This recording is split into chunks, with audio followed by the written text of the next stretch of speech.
hereby call this regular meeting of the Midcoast Community Council of May 9th, 2018 to order. Will the council members please introduce themselves from my right? Lisa Ketchum. Barbara Matthewson. Dave Olson. Brandon Quan. Chris Johnson. Claire Toutant. Dan Haggerty. All right, and our first order of business is Board of Supervisors report and other government officials. Unfortunately, Ellie Dahlman, Dawn's legislative aide, is not able to be here tonight. Are there any other government officials who wish to speak? Harvey Rohrbach from Half Moon Bay asked me to give you his regrets. He's at a Coastal Commission meeting. Okay, well, that's probably more important than ours. Hard as it is to say that. All right, I will close the first agenda item in that case, and we will move on to public comment. Marcia, are you speaking under public comment or one of the other items? Public comment. All right, you're up. Members of the public may speak for up to 3 minutes on items not on the agenda. The council cannot Hi, respond. Marcia Yates from Moss Beach, and I'm just here to reiterate, to let everybody know about the amount of visitors facilities that we have here on the coast with an additional little sidebar of the proposed items. But in Half Moon Bay, hotels and motels and inns, Ritz-Carlton, 261 rooms. Half Moon Bay Lodge, 80. Coastside Inn, Half Moon Bay, 57 rooms.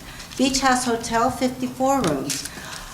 A Comfort Inn, 52 rooms. Cameron's Inn, Best Western, 46 rooms. America's Best Value Inn, 27 rooms.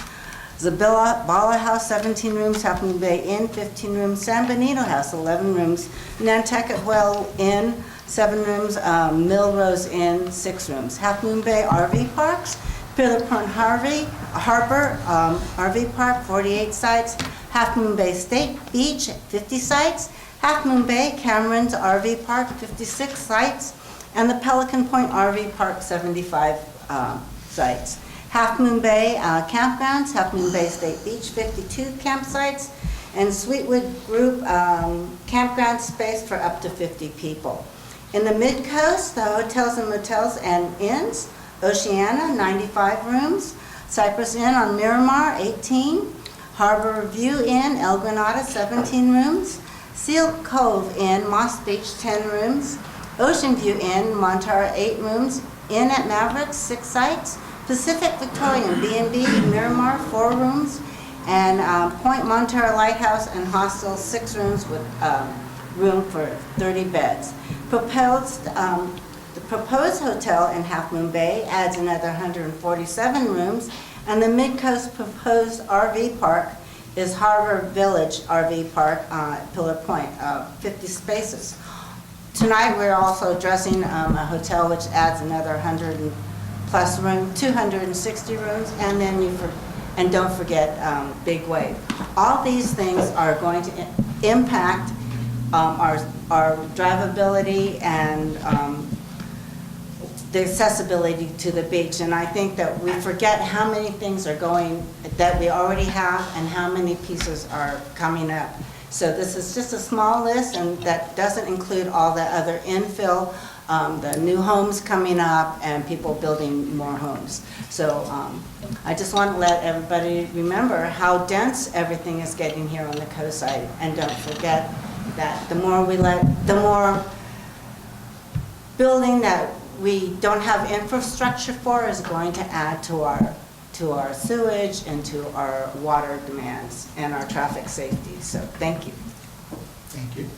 Does anybody else wish to speak under public comment? Seeing nobody, I close our public comment period, and we'll move on to the consent agenda.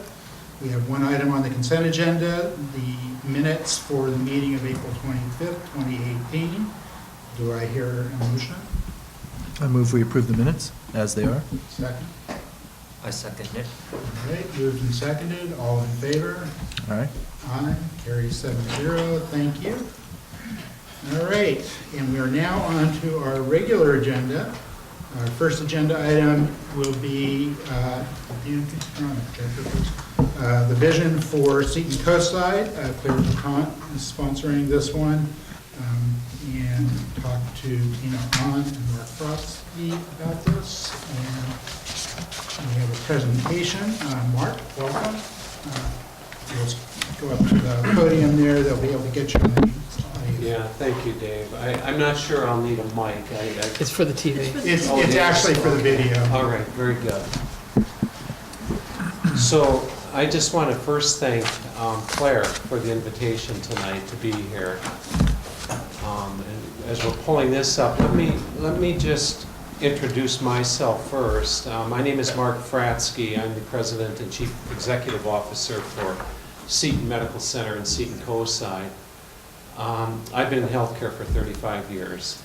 You'll hear the accent. I'm from Minnesota. So a small town in Minnesota, similar to the small town and community I'm in tonight. And throughout my career, I've been fortunate enough to work at places like the Mayo Clinic, at places like Kaiser, et cetera. So it's with great pleasure I'm here tonight representing all of the employees, our board of directors, et cetera, for Seton Medical Center and Seton Coastside. So without further ado, I'd just like to bring the council up to date on kind of where we're at Seton Medical Center and Seton Coastside. And by the way, much of what I'll talk about tonight is applicable to both the sites. So when I say Seton Medical Center, it'll mean Seton Coastside as well. Seton Medical Center and Coastside are part of a health system called Verity Health System. It used to be the Daughters of Charity Health System for those of you who have been in the community quite a while. It consists of a couple hospitals, St. Francis and St. Vincent in the LA area, and 4 hospitals in Northern California, one in Gilroy called St. Louise. Then there's O'Connor Hospital in San Jose. There's Seton Medical Center in Seton Coastside. So those collective 6 hospitals make up the entire system. Dr. Patrick Soon Sheng is our board chair.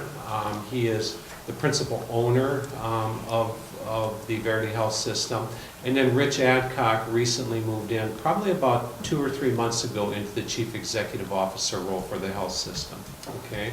The next slide just talks about Seton Medical Center. It shows myself as the president and CEO, and Tom Nuris is our board chair. Maybe some of you know Tom. He's been a lifelong resident of the Daly City area.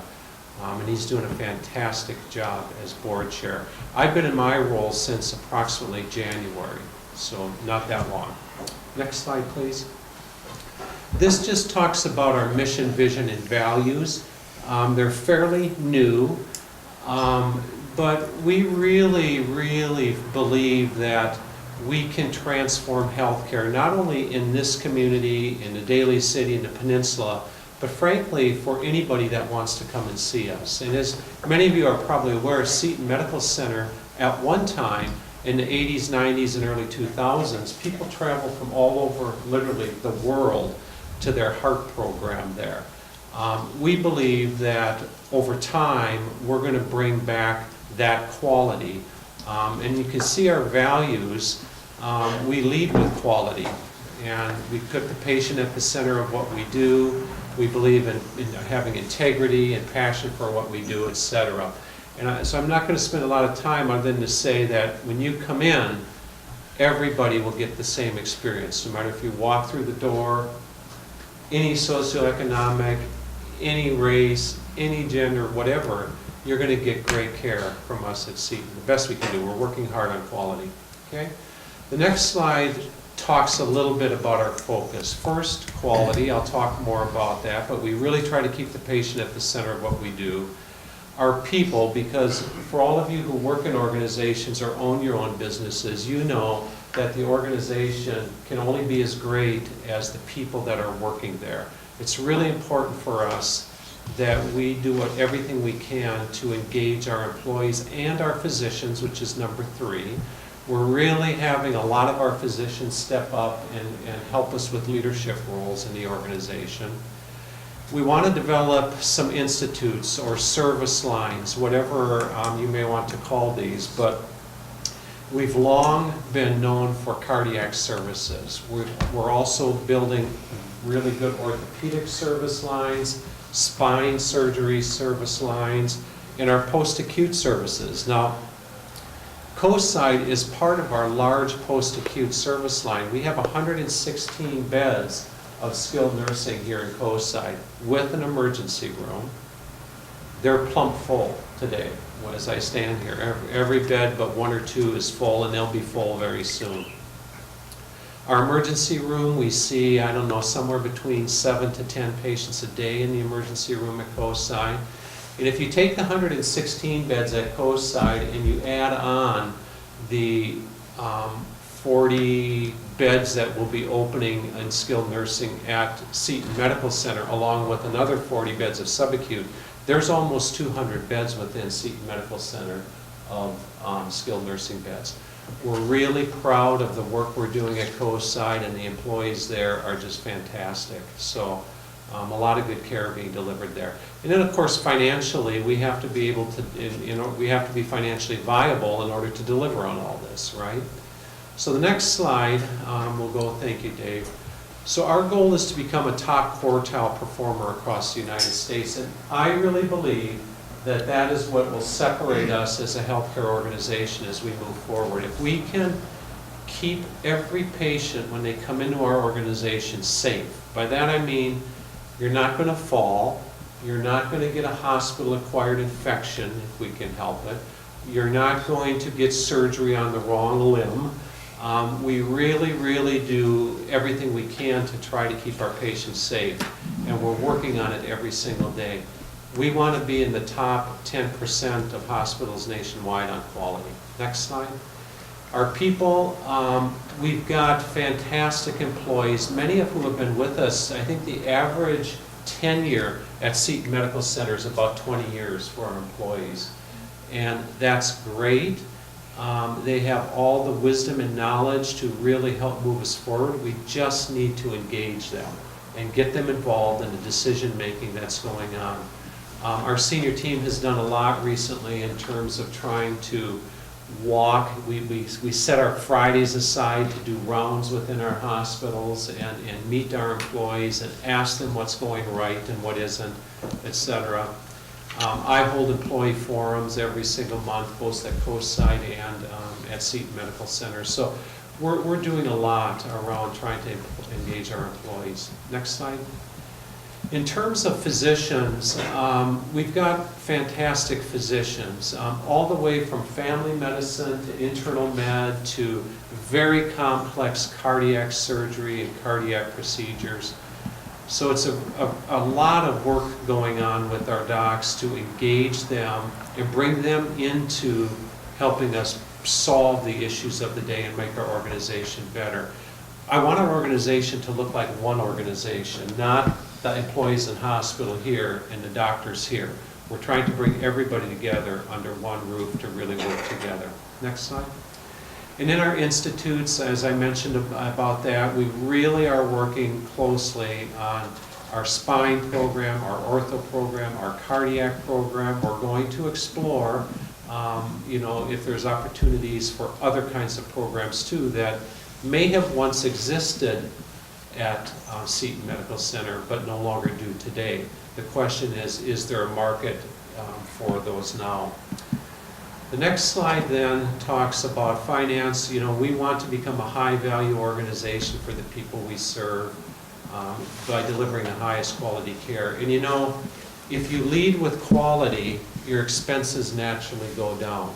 If a patient isn't harmed in the hospital and they can get out in 2 or 3 days versus 7 days, it's a benefit not only to the patient, but it helps our hospital financials as well. Next slide. So Seton Coastside, and this is my last slide, Dave, because I wanted to open it up for any questions you may have. But I had mentioned an emergency room here. Our intention is to continue to make that as viable as we possibly can. I don't know if any of you have used our emergency room, but it's fully staffed around the clock with physicians and nurses. And as I mentioned, we see about 10 patients or so a day there. Now, would we like to drive more volume into that? Sure, we would. And some of that is on us. Me being here tonight is to tell you all we're open for business, and we'd love to have you visit our ED if you ever need it. On the other hand, we have to think a little bit more about how we market Seton and Seton Medical Center in our communities. To that end, Tina Ahn is here tonight, our Director of Business Development, and she started about 2 months ago to do community, employee, physician focus groups to understand the perception people have of Seton Medical Center and Seton Coast in the community. We've got all that data together. We're putting together a plan we call it our marketing and communication plan. So you'll probably see us more out and about in the community advertising the kinds of things we're doing. We're evaluating whether we should be providing possibly more outpatient physical, occupational, and speech therapy. Right now, we don't do a lot of outpatient therapy. Most of it is all inpatient for our residents that are at Seton Post side. But the question is, should we do a little more outpatient? And so we're evaluating that. And then, as I said, it's going gangbusters at Seton Coast side. It's full. Our staff is doing a good job of serving the patients, and I'm really pleased with the work that's going on there. So we're supporting the community best that our services can right now, and we'll continue to work on improving that. But we're always open to suggestions and ideas. So I'm going to pause there, Dave. My last slide is just a question mark, if there's any questions any of the audience or the council in general may have. If I can ask for questions, if anybody has any. Absolutely, and usually we go with the council first, but I think in this case, we'll go with the audience first. If anybody Okay. has a question Okay. for Mark? Yes. Do you foresee providing like clinic services sometime? Clinic services, that hasn't, so we're not licensed to provide clinic services in that space. So it hasn't really crossed our mind at this point, but, you know, as we grow as an organization, that question will probably get asked down the line. Would you say that most of your patients, because they're actually hospitalized and they're regulars, right? Yes, yes, So do they tend to be from local? yes, From local area? yes. And So, Mark, if you could summarize the question yeah, for the video. so the question is, are our patients local? And I would say yes to that, and if we do, our primary market is the Daly City coastal area here, and most of the people we see in our hospitals are from that primary catchment area. If you expand to our secondary market, we start to cover South San Francisco, a little into San Francisco, down to, you know, the peninsula a ways, and that's where some of our patients come from as well. So we get, you know, we get about 10 visits a day into the ED here. We get somewhere between 80 and 100 a day at Seton Medical Center. Okay? I don't mean to dominate, but it seems like, I don't have that much knowledge about it, but it seemed to me that because of the lack of services, doctors or hospitals in particular on the coast, that you might get a lot of visits from just parents with small children. Yeah. And is Yeah. that, would you say that's a large percentage of your emergency room? Yeah, most of the if you're asking about the age of the folks that visit the nursing homes, most of them are a little older, but we do get children, young adults, etc. All ages come through our emergency room. And if for some reason we can't admit them, like we don't have a pediatric unit at Seton, we'll transition them from our emergency room to a pediatric unit at another organization. So we are actually thinking about, should we do more in the women's and children's space? That's one of the areas we're working on. Because back in 2015, Seton Medical Center did have a birthing area, a women's health area that went away. And so now we're asking the question, should we bring it back? We're kind of contemplating that and probably going to be doing more work around understanding that. Okay? Thank you. Any other questions from the audience? All right, questions from the council? Claire? I probably have a few, and probably other people do as well.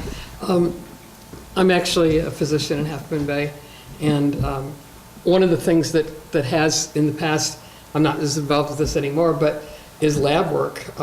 There are no lab facilities available from Pacifica, or actually from Daly City to Santa Cruz on the coast. And at one point, people could go to Seton Coastside and get lab work done. Do you know if that's still a possibility, or is it something you're looking at? I don't believe we provide it now. So it is, so I'm going to take in all your ideas, Claire, that you may have, and we'll explore them when we get back there. So could we do it in some fashion? Maybe. So I'd love to, you're a practicing physician, I'd love to hear more maybe about that from you. We can talk later. Yeah. But it is something people go to doctors here on the coast because they can't get over the hill, or they don't want to get over the hill. Yeah. And then when they go there, then they can't get the services they need to back up Yeah. their medical Okay. care here, which Okay. would include physical therapy. Yeah, physical. And when you refer to the hospital here, you're mostly referring to the skilled nursing care, right? Yeah.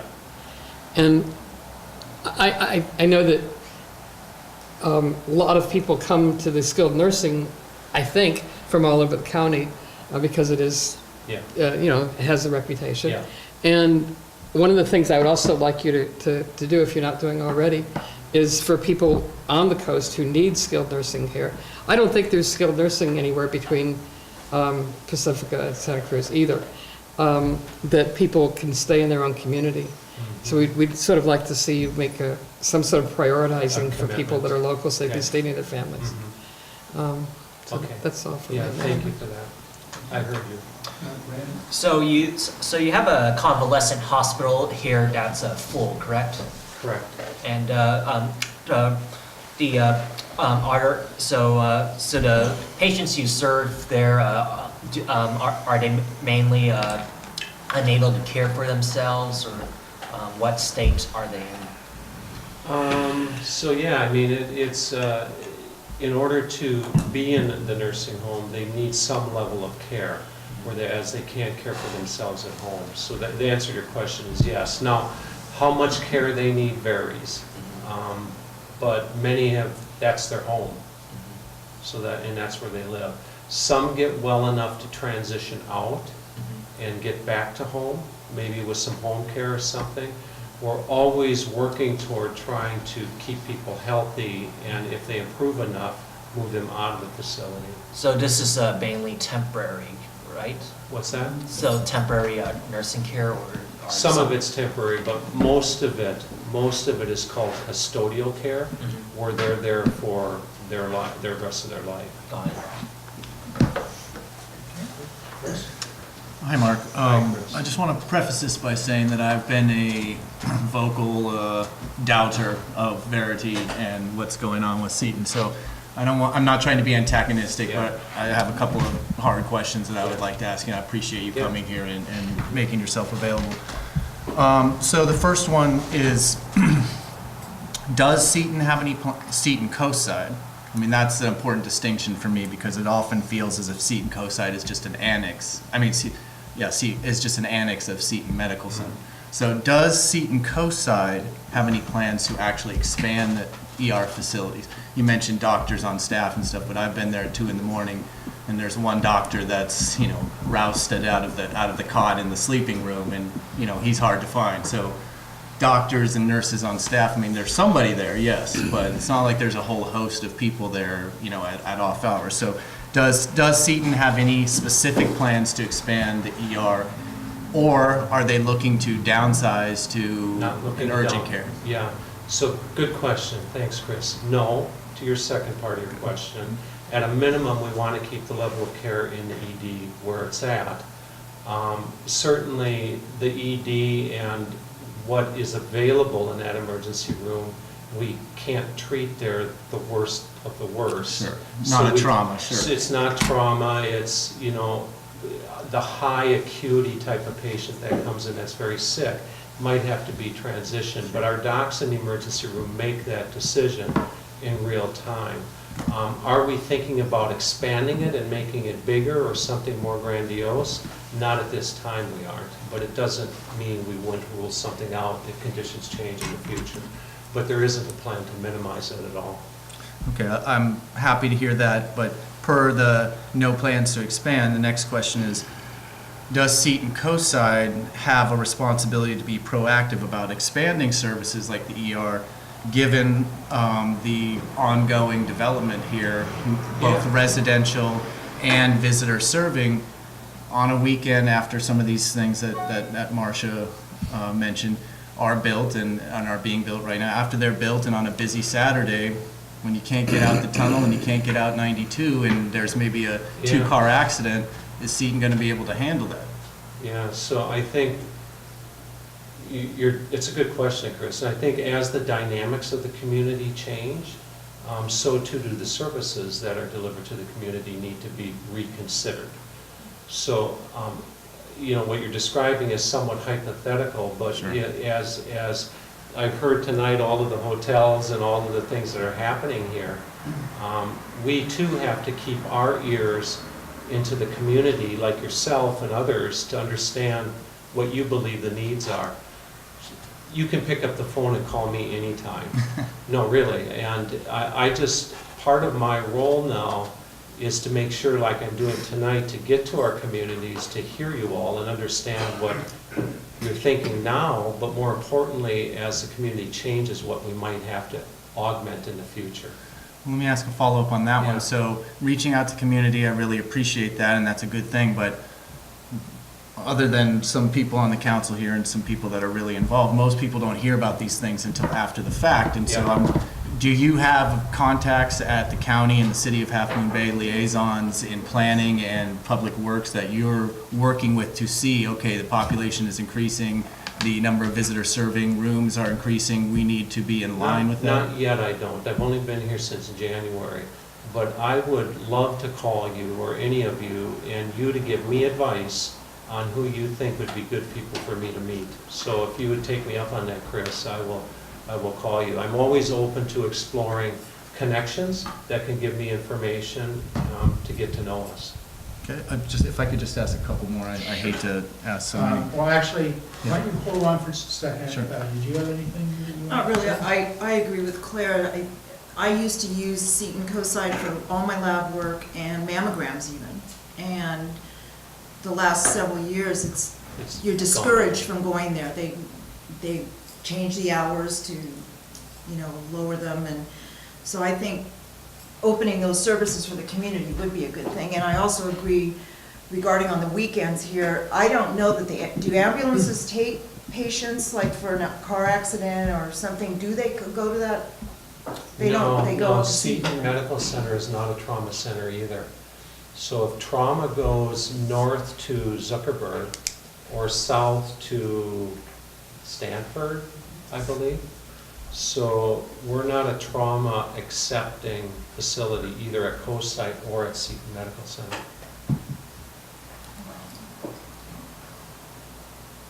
Lisa? Dana, did you have anything? Okay, back to you, Chris. Okay, well, per the, being proactive about expanding medical services, the lab services, in addition to the lab services, would be a point to highlight. I mean, if you need lab services now, you got to get in your car, you got to drive 92 or 1 through the tunnel. We're already crowded, especially during optimal driving time hours. If people didn't have to get in their car and drive one of those two ways, that would not only help the community, it would help the environment. I would imagine it would do something for Seton in terms of revenue and patient care. When you talk about, so that's something that I would like Seton to look at, like what kinds of things can you offer the community and visitors that are here so they don't have to get in a car and drive over the hill, Yeah. let alone if there's an accident or those roads are closed for some reason. Yeah. And let's see, okay, so per that as well, your slide mentioned a lot of things about next generation treatments and innovative therapies and whatnot. And I mean, I'm not going to be like, no, let's go back to leeches. But when I think about what I need in my family and the people that live on the coast side here, we need things like an ER that can treat a broken arm, lab services so you don't have to go over the hill. I'm not sure that for coast side residents, I mean, Stanford Medical Center's right there, Zuckerberg's there, if we need innovative, cutting edge services, those facilities are available. We could go to Seton Medical Center.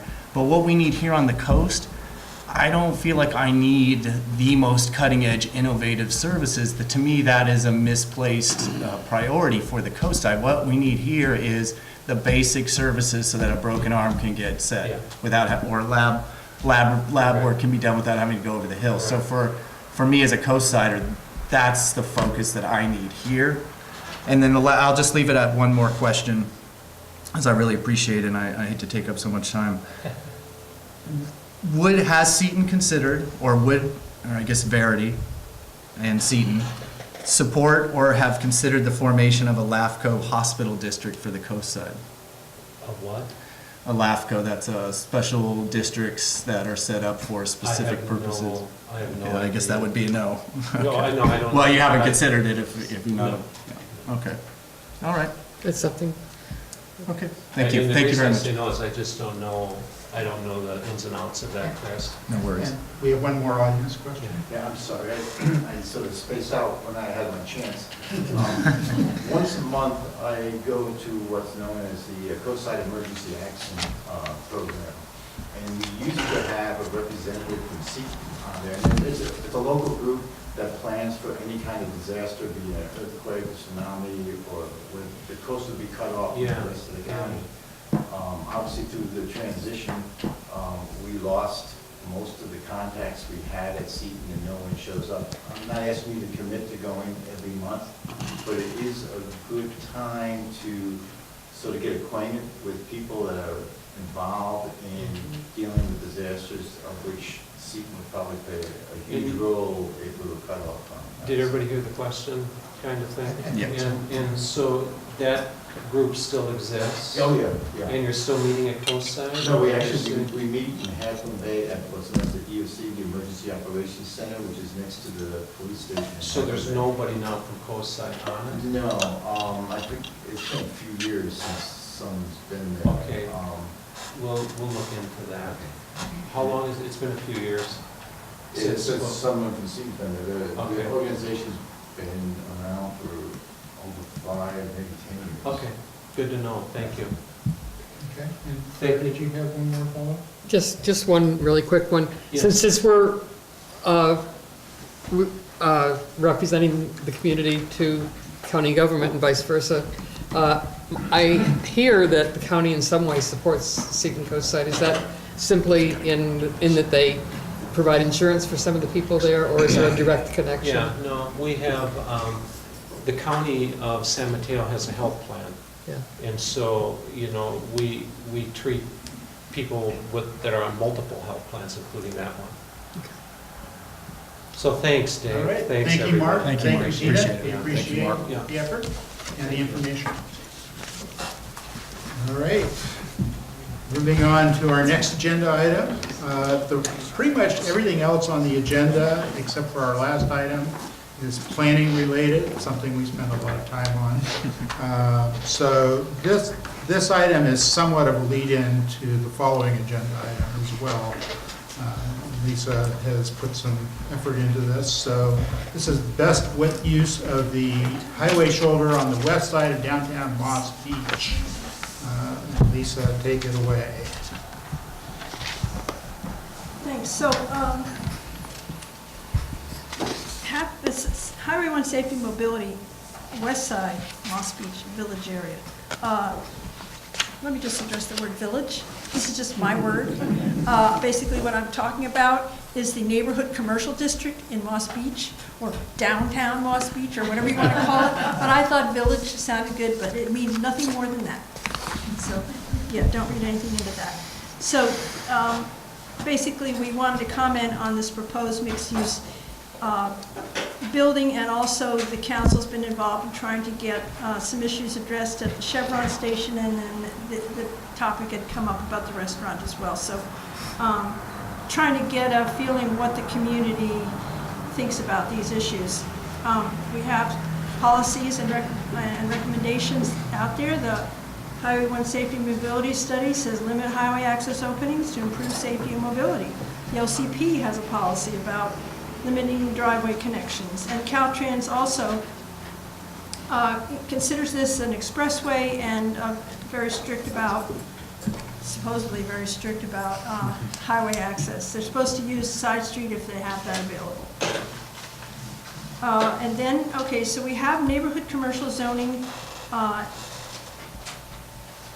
Basically in the Midcoast, the only places where commercial opens right onto the highway is at La Costanera, Montera East Side, Moss Beach West Side, and City of Half Moon Bay Cherry Stem at Sam's Chowder House. And I think when I say La Costanera or Chowder House, y'all know what that means to. Local people do. So the Moss Beach West Side neighborhood commercial is marked in purple. It's just those 3 blocks west of the highway. So you have Lancaster at one end and California at the other. The yellow line is the approximate outer edge of the Caltrans right-of-way. And the double X, that's the 2 parcels proposed for development. So just to note, while we're looking at the slide, you can kind of see the informal trail going along the middle of the block there where people walk.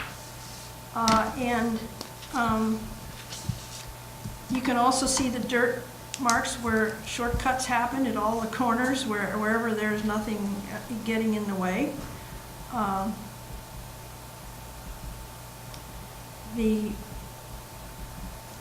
Either the paved frontage in front of the gas station or the gravel frontage in front of the restaurant is just wide open to the highway. And also to note that if you're going to have a pedestrian trail or sidewalk, you know, you've got this whole shoulder area, where would you put it? Out near the pavement or in at the near the yellow line? And clearly you can see if you're walking along the highway and you want to cross the side streets, it's easier to cross near that yellow line at the outer edge of the, I think I'm saying this in a confusing way, but near the yellow line, which would be safer for people walking. So the Chevron station, we just went over this at, I think it was at our last meeting or the one before. Basically been trying to get this addressed since 2014. They removed the landscaping frontage without permits in 2011, and now that red line there, that wide opening is 144 feet wide, and it's just a hazardous no man's land in the wide paved shoulder. And we've requested that they reduce the size of that down to 60 feet. They do need 2 wide accesses because the big truck has to come through there, but it doesn't need to be that wide. And this, you can see the fuel truck going through the station. If they come in on, what is that, Vermont, and then they can go out the other end, they don't need to come through that wide frontage opening. And everybody, just as they stood there waiting for the truck to exit, you see the car pulling out and going all the way across the highway, making a left turn onto the highway. And they just do it one after the other, or if the traffic is heavy, as you probably all know, there'll be 2 or 3 waiting there, and they'll all go out at once in a rush when they see an opening, and it's dangerous. And at the Taqueria, you have wide open access there as well. And so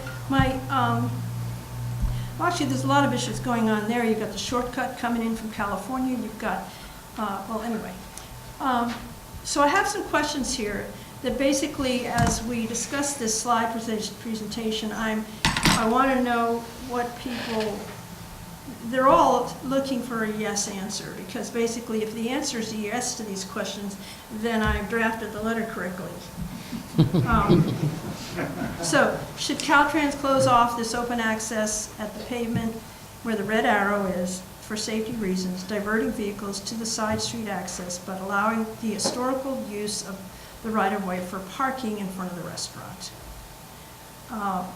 You'll notice I didn't bring the red arrow all the way down. I left that so you could make a right turn off and go in there and go out the other way, but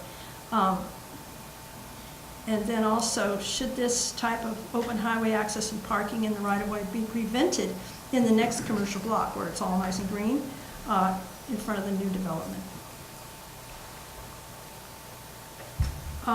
So this shows the variety of sidewalk and curb treatments on the side streets, and just a couple things to point out because it comes up in our letter. On Virginia, at the bottom, you see there are cutouts where the sidewalk comes in and makes a place to park, and some people park in the cutouts and some people park where it's not cut out, and they're pretty much in the travel lane, but there's no prohibition on parking anywhere on these streets. So that's all fine. We're not going to tell the people in that neighborhood what they need to do, but on the bottom picture there is where the new commercial building is proposed to go, and they would have access right there where the parking cutout is.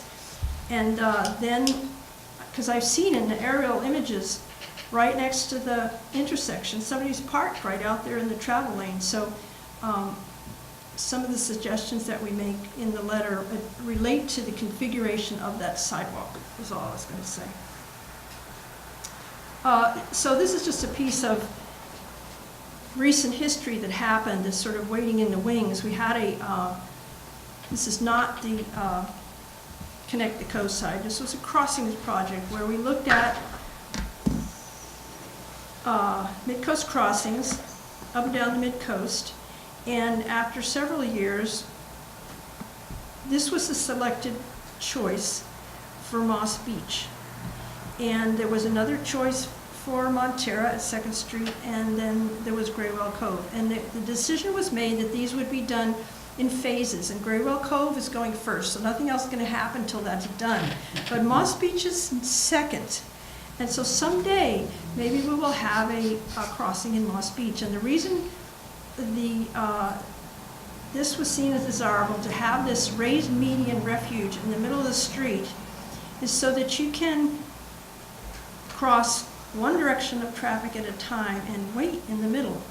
It's the same concept with the car. If you have an acceleration lane to turn into and wait, then you don't have to look and get a clear shot from both directions. And this would prohibit making left turn cross highway movements there, but you could still turn right if you're coming out of the side street. Right. And just to be clear, everybody, this is the project on our next agenda right here.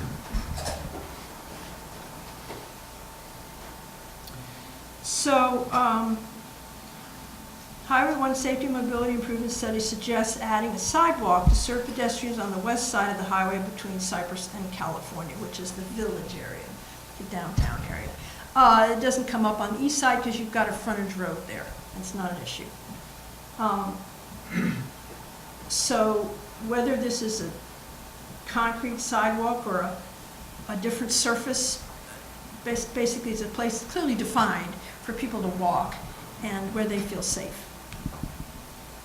So would a formal trail or sidewalk with a few trees to separate the pedestrians from the highway be a desirable treatment for the west side highway frontage between Virginia and Vermont?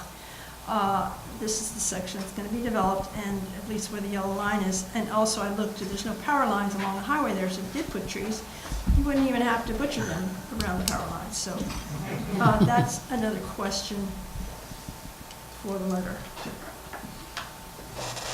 So the complete referral that we received on the project with all the plans and everything, whatever's available is posted on our website, but I just pulled off these two images to give you a sense of what it looks like. Basically, this zoning was a year ago. The council was trying to get the county to update the C1 zoning because it allows 36-foot tall buildings, and they're measured from the average whatever, and no setbacks anywhere, and it's pretty horrifying, but this application doesn't do that. This is only 26 feet high and 2 stories, much to our relief. And so it's placed at the highway side of the parcel, and the parking is in the rear. As I said, the access is on Virginia. The first floor, the bottom floor, is set back 5 feet from Virginia, and it's right on the edge of the right-of-way for Highway 1. It's got 2,256 square feet of commercial. Now, that's not called out. It's just an open space. The floor plan shows, it doesn't show anything. So it's basically, it's there so that if they get a customer, they can fix it up to whoever, whether it's one space or several, or I guess it could be. And the question had come up about parking and traffic to that site. The county, they have told them how many parking spaces they need, so I guess and there's a formula for that, so I'm assuming they're looking at that. Then the second floor of the building has 3 residential units, and since there is a residential component to the building, then side setbacks do kick in, which is a good thing. Also, Coastside Design Review will get to review the building because of the residential component. And so there are setbacks for the residential, so that's why the building is stepped back, which also helps it to look smaller and to comply with the setbacks. So the letter, well, we're looking at the picture. The first section here is basically about Caltrans and what should happen in the right-of-way. And then the second section, general, talks about the sidewalks that I mentioned, saying to avoid the duplication and consider straightening that out so that there's more room to park, that kind of thing. Also provide, as we're looking at this, we asked for taller or more robust plant material at the stairway trash enclosure. Clearly that you could put a big old tree there and it would be better. And also we asked for bicycle parking facilities for business patrons. Now I realize that I'm kind of muddling these 2 agenda items, but basically for this discussion, what I'm hoping for is the questions that were in here about, first of all, the restaurant. Should we, do you agree that it would be good to close off traffic for that, where the red line was, where was it? There. And not that we're going to make that decision tonight, but if you guys go on record, then this helps in the future to know what I should present. And what's the next one? Any more questions? Where were the questions? Oh, so the idea of having a formal trail or sidewalk, you can say whether you prefer trail or sidewalk or whatever, but as to whether it should go along next to the yellow line there and some trees on the edge, if you think that's a good idea. Oh, going backwards instead of forward, sorry. Okay, that's enough. Let me stop there. Okay. So I'd like to open it up to clarifying questions only from the council. Then we'll do audience questions and comments, and then we'll come back for comments from the council. So regarding the sidewalk or trail, who would be the one owning and maintaining the sidewalk or trail? So the sidewalk will be in the Caltrans right-of-way or trail. We're talking about the highway frontage. So it would be in the Caltrans right-of-way. Basically, the property owner would get an encroachment permit from Caltrans and get permission to build a sidewalk there. And I suppose they have to maintain it too.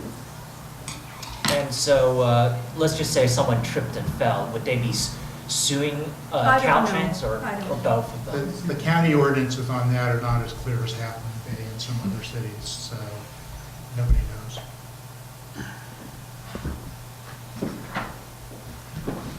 Any other clarifying questions from the council? All right, I'll open it up for audience comments and questions.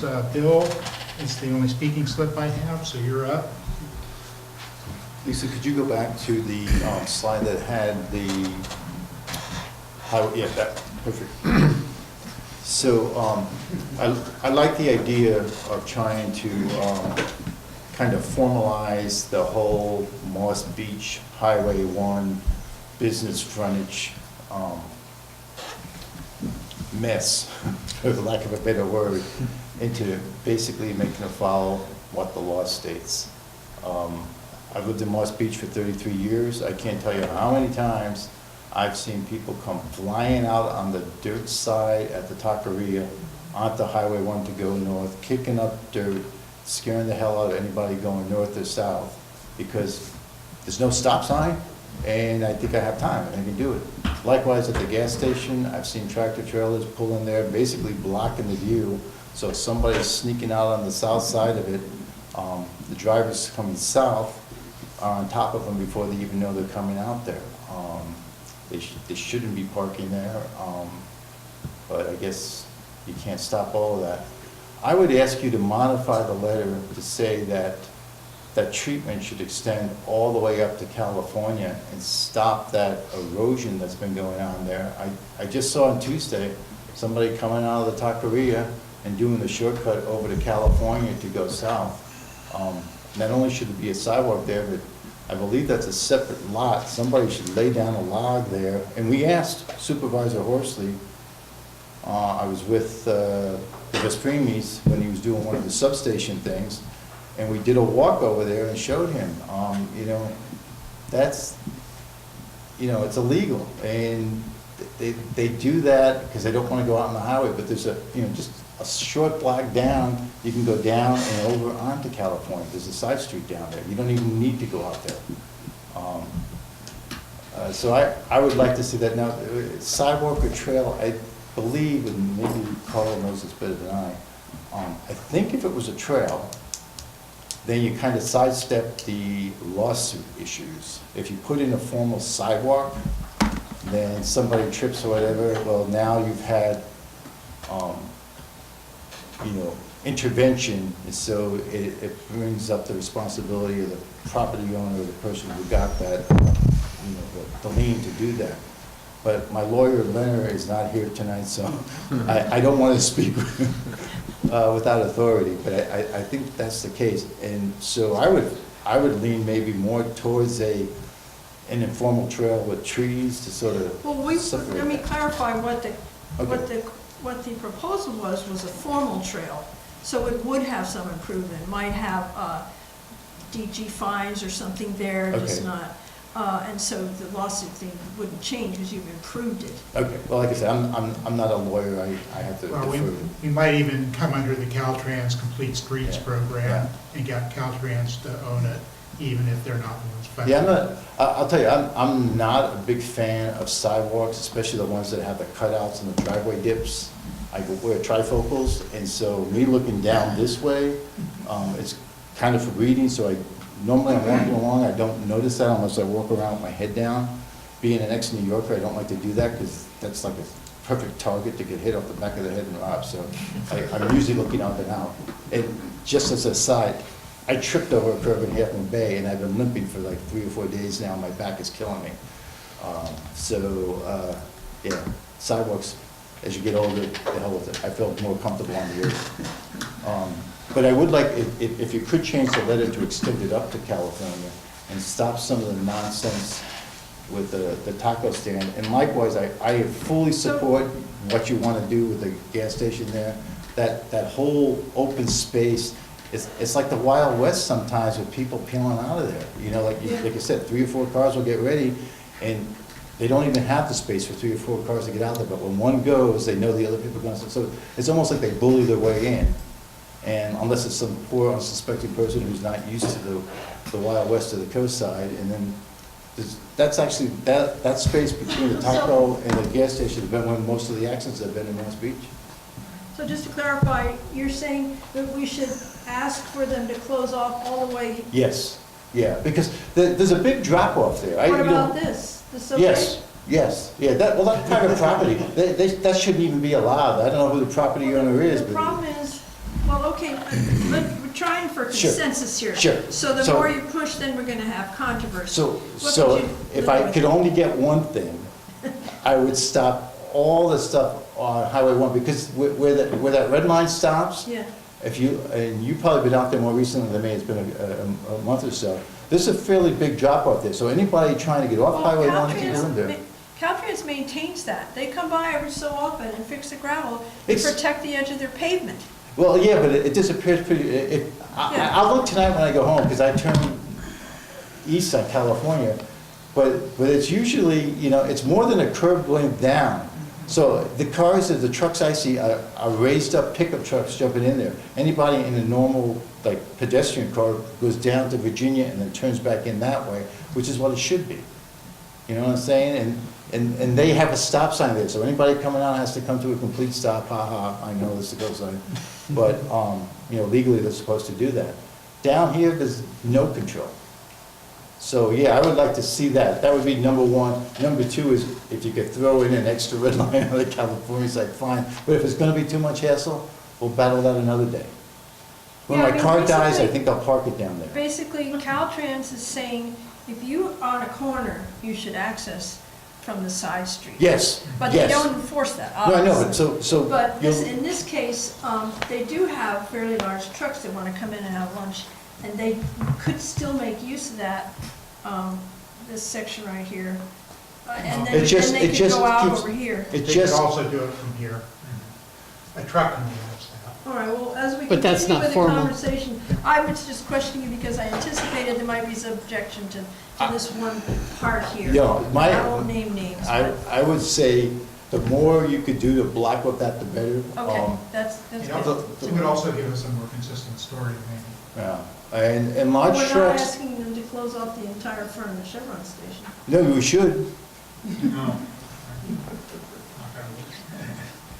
I mean, there's no reason why they can't enter from the, what's that down there, Vermont Street and go in. Well, all right, well, we're not writing a letter on this tonight, but like I say, I'm trying to get a feel for the community, so this is good input. Yeah, I just, that whole span in Moss Beach is dubious at best. That's where most of the accidents have been. I can imagine. You know, I prefer to keep it to the crosswalk. And to go back to the other one, where we actually had the mobility study, I really, it's only been 20-some years now. We all, you know, we spent 5 years, maybe longer, I forget how long now, trying to get that. I don't want that modified in any way. It's like, make it happen, you know? It looks so simple, doesn't it? Yeah, who was it on, somebody came in and said, I'll buy the paint. You know? Well, that's a raised median, Well, we can do that too. yeah, We but can- it's we in can that get little some- lane, so. We can okay. get some dirt and some, anybody want to help? I know we can. Carl, go ahead, and we'll give everybody else in the audience a chance to. Carl May, Moss Beach. This, among the various things that get proposed for us from time to time, this certainly is not the worst thing we've seen in recent years. I think the character of it is compatible with the site. Talk about this? Yes. Okay. The compatible with the site, the sort of the two-step up to the housing units on top breaks up having just a wall of building there. It gives us some additional rental units in Moss Beach, one of which is only a one-bedroom. So, you know, we're even talking something that might serve some of the people that are being priced out of our area. And so, in terms of just design and Moss Beach gestalt, because I've lived there as long as Bill, maybe a little longer, I really don't have any very negative feelings about it. So getting to the details, I'm quite opposed to having a strip of trees along the highway there. If we're going to have commercial there, and commercial at this scale, I would think we would allow some at least modest signage for those commercial units. Apparently they don't have ideas about what's going to go in there. But even if it's something as small as a dentist, a financial advisor, you name it, a smaller size of business. I keep thinking of this as 3 commercial units, although I understand it may Yeah, the windows make it look that way, but it's just one on. be something else, yeah. Yeah. Yeah. But some community serving business, I like it because it's not going to be another grocery store. It doesn't look like it's going to be another restaurant. And having the dwelling units over the top would create all kinds of construction concerns and so forth. I lived over a restaurant one time when I was going to school, and you know, it's Cockroach City. But So the kind of commercial that would be going in there could be community serving commercial. And we can use more of that in our little commercial nexus in Moss Beach and, on Main Street in Montero and so forth. So I don't have strong objections to this kind of project. The trees along there, though, I don't. Can I clarify? Yeah. In no way did I mean a strip of trees. And it's indicative of the problem of these, what people do with these cypress trees. I said a few trees. Yeah. Like near the stairway or wherever. But I mean, you got a whole block there. Let's just a few trees, not a row. No, you need to be able to see the business to know it's there. Right. Yeah. So that was my point, is that the trees are going to be blocking awareness of whatever commercial units go in there. As far as the plan, to get to a minor detail, but it is on all of their plans and so forth, the landscaping plans for right around the building. The lupin they're suggesting is a common lupin in our county, but it's not one that's very common along the coast here. I don't think I've ever seen one. I suggest that if they're into lupins, get Lupinus arboreus eximius or something like that. The ceanothus, I'd be a hypocrite if I insisted on the ceanothus that we have out on the mountain, because I have some horticultural varieties in my own yard. But the ceanothus is a good idea. The smaller plants, I prefer that they be kind of local natives. I do notice that as for their plant sources, they include all kinds of locations for California native plants where these species might be obtained. That doesn't go very well. We've had problems with Caltrans in the past, especially when we were arguing with them about the bypass and so forth, and they illegally graded a couple of miles of roads, and so they had to be revegetated. And they sourced some of these plants from Napa County and all over the place, and the actual makeup of the plant, genetic makeup of the plant, was slightly different than what we have locally. And they do have Yerba Buena Nursery on the list, so I would hope that they would use Yerba Buena or some other place that locally sources their plant materials, just to have appropriate plants there. And like I suggested, there some signage, allowance for signage, not obnoxious stuff, not stuff right out on the highway, or anything like that, I think is reasonable. And then the blocking off of those things, I'm all with Bill on that, extending that red line. I don't see any reason why that has to be access into the, I don't see any, and the same for, that open space to the left there is where what we're talking about, the building we're talking about would be. I did wonder about, I couldn't tell from the plans, but it didn't look like they were going to have any parking in front of the commercial units. It would all be behind. That's correct. So, Yeah, the building is right up, there's no front setback. mhm. It is literally right on the Yeah. right of way. So Yeah, there couldn't be any signs on the ground in front of it, they'd all have to be on Yeah. the building. But are the entrances to the commercial in front? Because it looks like the doors and so It forth. sort of looked like it, but that was their So choice. there are entrances, there's these three on the front, Mhm. there's this one on Virginia, and also around in the back in the parking lot, there's also an entrance there. Oh, okay. What's that building towards the left, like? Trash. That's the garbage and things Oh, like that. okay, I thought that was a back. Because It's a for trash- commercial to work, you want convenience entrance into the building. So, and also, it's in favor, for the size of it, it looks like they're planning on enough parking.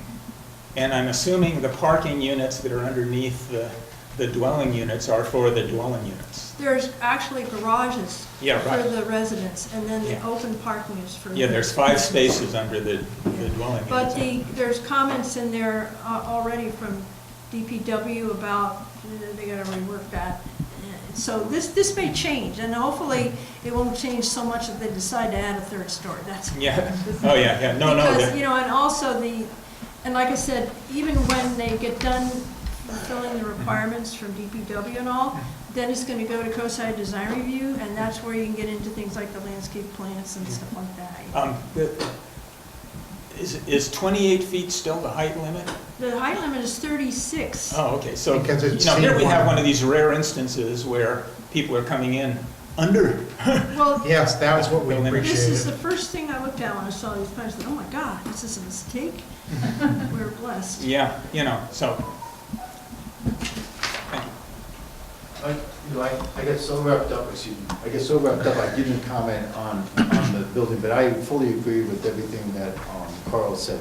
It's, it would add, both housing and some more commercial space into downtown West Beach. I don't like to use village because it reminds me of the old British drama, The Prisoner. What should we use?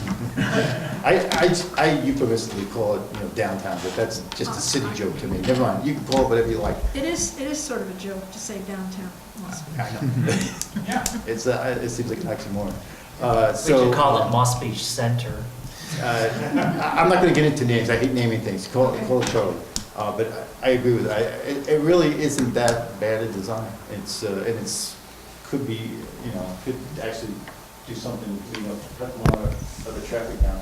People would walk away. So one thing to clarify, and then we'll come back to audience questions, is the building frontage on Highway 1 is stair-stepped.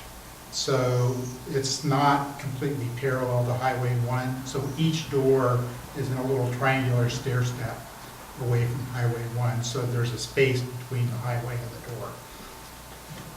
The Okay. lot's not square, so the building steps back to, yeah. Which helps this not to be just a wall. No, that's the other thing. It gives it a different shape. And that adds some character. It does.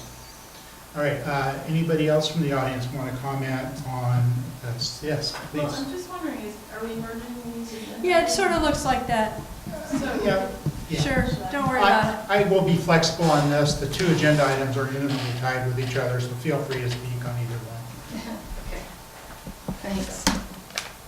Hi, everybody, I'm Karen Moore with Resist Density. Thanks for all your efforts on this. We really just have a bunch of questions around it, which I sent you earlier, that you can read them all, but I'll just summarize a few here, which is, we're just kind of curious what kind of business it might be if this turns into something that has a lot of traffic flow. How is that going to impact traffic once you start adding the cumulative impacts of other developments happening along the highway? And then with the pedestrian crosswalk that's going to be calming traffic, how does that also kind of interplay with these developments?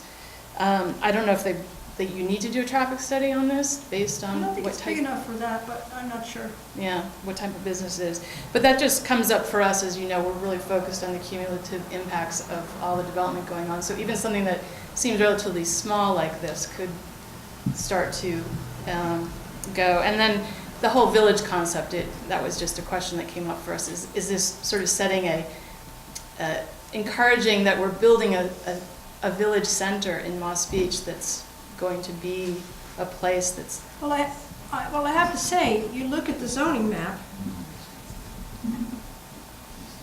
and that's your village, the purple. Yeah. It's kind of scattered around, but that's what it's zoned for.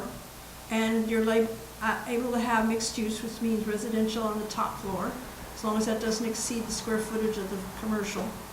And so that's either a village or downtown or the neighborhood commercial area or whatever you want to call it. But I don't think what you call it is going to affect what gets built there in the slightest. Yeah, we're not talking about village as in a mall. We're not changing the zone. It's these parcels, some of which are vacant, some of which clearly could be redeveloped in a heartbeat. And we're left with this C1 zoning, which, as you know, doesn't protect us much. Right. Anyway, so I'll pass over that. I think the other thing is, with you looking at Connect the Coast side, if also you've got this pedestrian crossing and then you've got a roundabout or a signal at Cypress and then potentially something at California and potentially something at Carlos with the Mid-Penn project, how is that going to impact traffic flow and start creating more backups and traffic on the coast? So that's just, those are questions that kind of come up. Is anyone looking at that as starting to plug in pedestrian crossings or traffic lights? And then given that, if it impacts traffic flow, how does that impact when there's an emergency response for first responders, evacuation plans for earthquakes and fires or things like that, and how will it affect commute times? People that have to pass through the one route that travels down the coast. So I think these are just the questions we want to put out for any type of project like this, because it might seemingly seem small, but as they start to all pile up, how does that affect it? So those are my questions. And I will say that this council and the people coming to these council meetings are thinking about those issues more than anybody else at the county or state level. So this is the place to talk about it. We talk to the Gaddyfoot, we talk to Caltrans. I wish that was not the case sometimes, but it is the case. And I will say, I mean, it's hard for me to imagine any business or any three businesses that could go in there that would cause significant traffic problems, particularly on the weekends when traffic is really bad. And these 3 units will count against the 40 units a year that get built on the coast. So it's, build out is one thing, but it will not change the immediate residential traffic plans. Does anybody else in the audience wish to question, comments? All right, I will close audience comment on this for now, and I'll bring it back to the council. Dan? Should I read these comments? Yeah, sure. I'm sorry, yes. We did receive email comments. Lisa will either read or summarize them as she wishes. Okay, so Judy Macias, she's the Village of the Coastside founder and chair, wrote and said, all measures outlined here to improve pedestrian safety will greatly improve access and walkability for residents. The highway is wide and speed limits are often disregarded. A path along Highway 1 is much needed, as are the measures to limit access to the gas station and the restaurant to improve pedestrian and highway safety. The center median would allow us to cross the highway more safely. Sharon Bertolucci wrote in that she lives right on Lancaster, which is next to the gas station, and added some other thoughts that we had discussed when we were talking about that. She said she agreed that the frontage on the gas station should be reduced, that she says 18-wheeler trucks park across the frontage and you can't see around them if a car's coming, if they're trying to get out of Lancaster. And sometimes 3 cars will all come out of the station to get on the highway at once in every direction, and they go first because they don't have a stop sign. This is dangerous. And she also agrees with closing off the access in front of the restaurant and should be prevented in the next commercial block proposed for development. She likes the Virginia Avenue median crossing and the pedestrian facilities with a few trees. And let's see. Ed Lorenis commented, he lives in West Moss Beach, said must include solutions to severe problems caused by lack of traffic and controls, as the open frontage. Access to Highway 1 should only be allowed from the minor roads and not from the businesses along the highway. Development of this area needs to include safe pedestrian and bicycle routes. A formal trail or sidewalk seems like a good choice. He, however, is not in favor of the mixed use in the same building. Okay, thanks. All right, Dan, and then Claire. Just go around. So I am for the planter at the gas station. I am against closing off the red line in front of the Taqueria because I think it actually functions as a way to kind of alleviate and soften traffic. I'm a little upset with this whole proposal across the street from the Taqueria because I have been thinking about a completely different use for it, a public use. Samtrans came out and asked the community for input on how they can get Samtrans, people to start using Samtrans more. So the idea came up for me to turn that space, have it public, have the public obtain it, turn it into a very small, cozy park and ride. It's a perfect place for a crossing. There can be a small, well-lit, perfectly functioning underground pedestrian tunnel, which is 100% safe. Pedestrians will not get hit by a car if there's a off-grade crossing. So it could function together. People, everybody knows that there's a problem crossing in that area, and everybody knows there's lots of accidents in that area. So if you eliminate the pedestrians, you take them out of the equation, then that is just going to make automobile traffic move safer in that area. A recent AAA Foundation traffic study said that hit and run fatalities are up 61%. And with all the more biking, the more pedestrians, the more people moving in, the more density, it's just going to develop into a greater problem as the years go by. So I'm thinking of a proactive, long-term solution to this intersection. And I think turning that into a park and ride, I haven't had time to really kind of get a feel from the community, but I agree with Karen Demore that having a commercial operation there will obviously create more traffic, and it's just gonna make that situation worse. All right.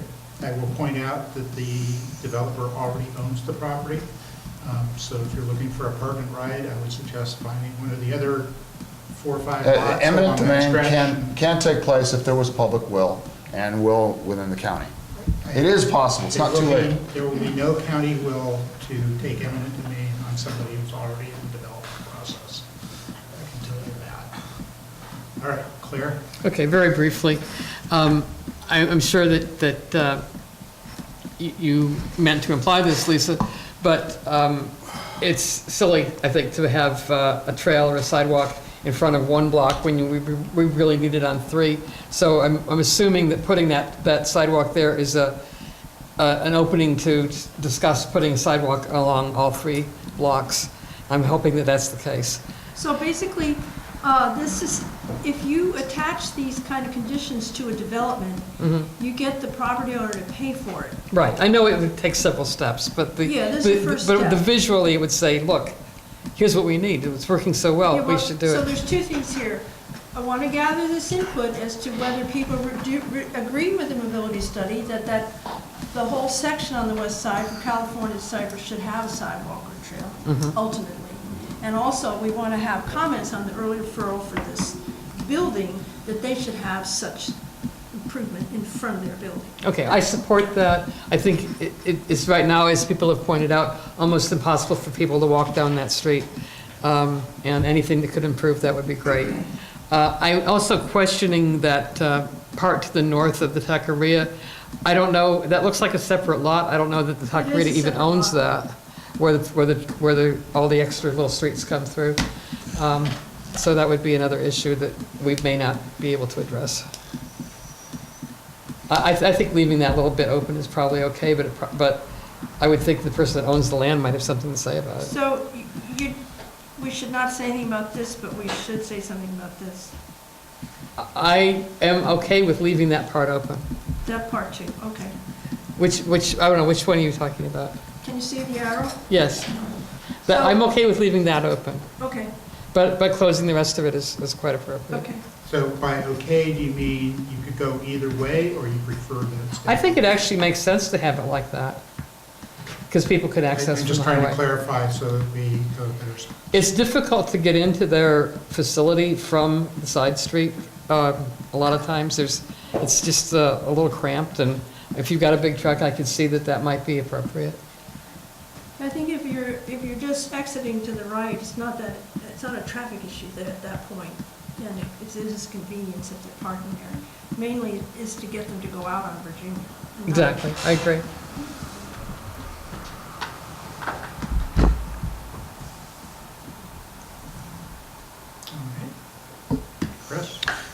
right, so I'm conflicted on the El Gran Amigo because I grew up in Southern California. We used to go to Ensenada all the time. And this reminds me of the little villages and stuff. It still has a little village feel to it, a dirt parking lot that you just roll right up to the taco shop. However, it's inconsistent to not advocate to close that off when we're advocating to close off the Chevron. And we're not advocating that because we want to stifle the business or it's got to be that way. It's not safe. It's just not safe. So per that red line, yes. For me, all the way to the corner, because you got cars coming in here, and then they're just going to pull in here. You got a guy coming out here, he's going to turn. This guy's slowing down to go over this, maybe doesn't have a signal on. You can't see around this. This is as dangerous as the rest of that. So what I would say, I know it's going to make a problem, but per the Chevron, this gets closed off and there's a little opening right here. Just like the Chevron has a little opening. But it doesn't even need to be that. What they need to do is just take out this little patio they have here and have people come in here and they can still use this parking lot. Because then, per the sidewalk, yes, there should be a gravel trail here. Again, gravel, for me, retains the village feel, the small town feel of Moss Beach. And look at this side of the road. If we can go to another slide where you can see more of this side of the road. I don't think I have any more of that. I think there is one that has more. No, keep going, keep going. Maybe the other, yeah, right there, that's good. Here's the right of way. If we, There's your parcel, right above your pencil. I know, Everybody's talking about the parcel on the corner of California. The triangular That's web. that's a separate parcel. understood. So what I'm saying per the sidewalk and gravel, no sidewalk, I'd like to see a gravel path. But for that and the trees that you mentioned, no, I would like to see like a low shrub or grass hummocks that are maybe 2 or 3 or 4 feet wide here that block off the street so you can't turn in there, but don't block the vision down Highway 1. There's no trees and branches and stuff, there's just low, and you can have this little trail that comes. So you're saying the trail should not be near the yellow line, should be closer to the highway? Yeah. Why is that? We wanted the parallel trail away from the highway. I mean, okay, if you're, well, I mean, closer to the highway, I want a trail that comes along here. Yeah, there you Yeah, go. like a trail, okay. But I think there should be a barrier of this kind between That's the actually- highway and the businesses. There's actually a ditch on the other side of the highway. Okay, so close off El Gran Amigo on Highway 1. Gravel path as close to the yellow line as you could get it. I would like it across all 3 blocks. You know how I feel about the Chevron station. I would like no trees, low shrubs, or strip of grass. So that for your question, I think those are your questions for this agenda item. Per the for the mixed use building. Okay. A lot of this will be addressed in design review, but a 2-story building. I don't think there's any other 2-story buildings that front Highway 1 along there. And so this would be the first 2-story building. That's a benchmark. That sets a precedent, and now we've got a 2-story building. I agree with what Carl said and others, that the walls are articulated, it steps back from the road, it's not hideous, but it is a 2-story building, and that is something that is not along the highway right now. So I question that. Also, the flying Although there are 2-story buildings in the other purple areas. right up on the highway? All No, the- exactly, the but purple areas, yeah. not bordering the highway. That's where this is a new development, is that it's a 2-story building with nothing between it and the highway, okay? I'm not a big fan of the flying buttress staircase out to the trash thing. That seems incredibly inefficient and pretty much ugly if you've got this structure now that serves no, I mean, you don't have to have the stairs going all the way out and back like that. They can be on the side of the building. I don't understand that. And then in the plans, it had permeable pavers for the actual parking area, but then in kind of the apron around the building, it was cement. And I don't feel like we need more cement there.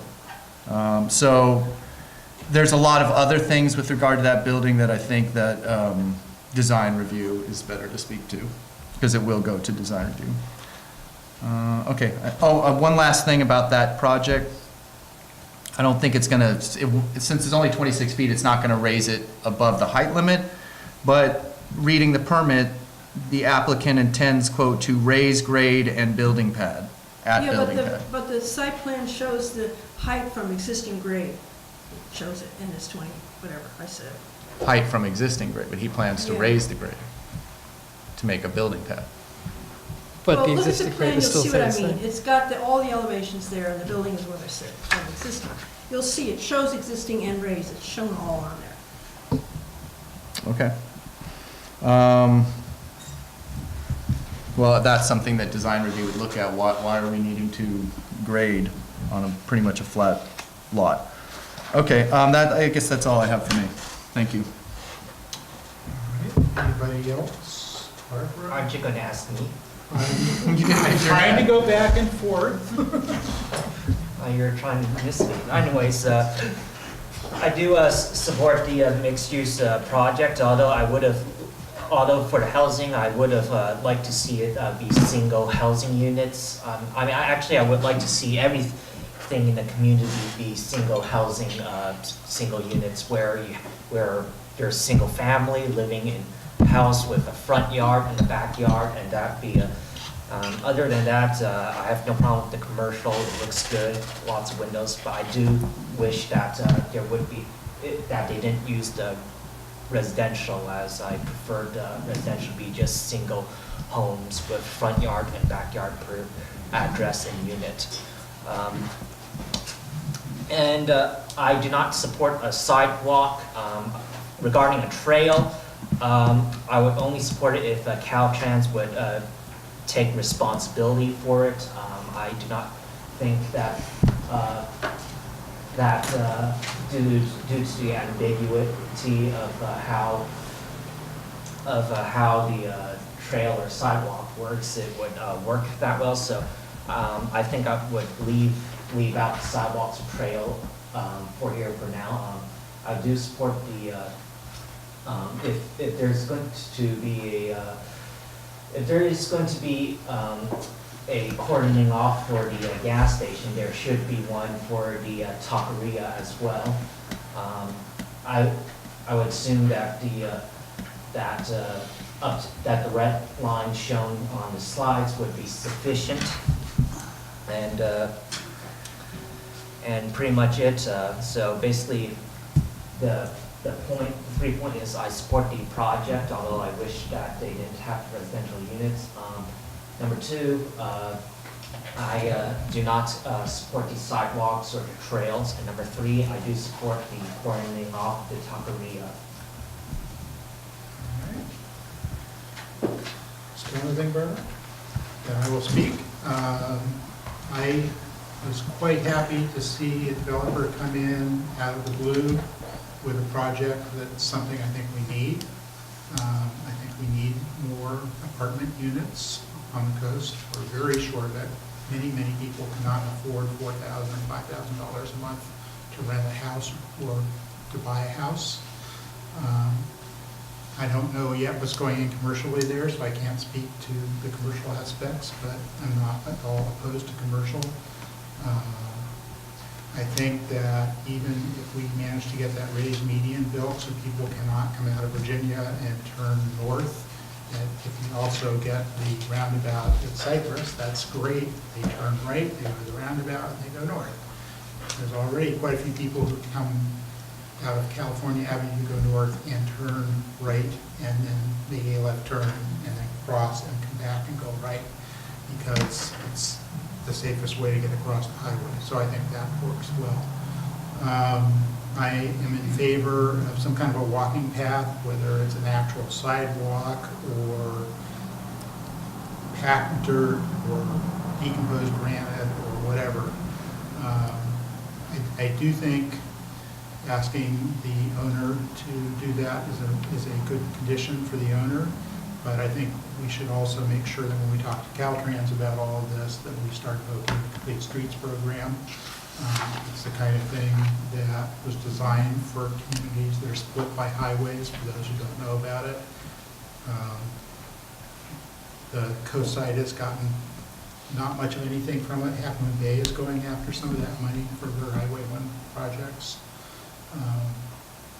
I would extend blocking off the informal access off the highway at the north end of the Taqueria that is extended all the way to California.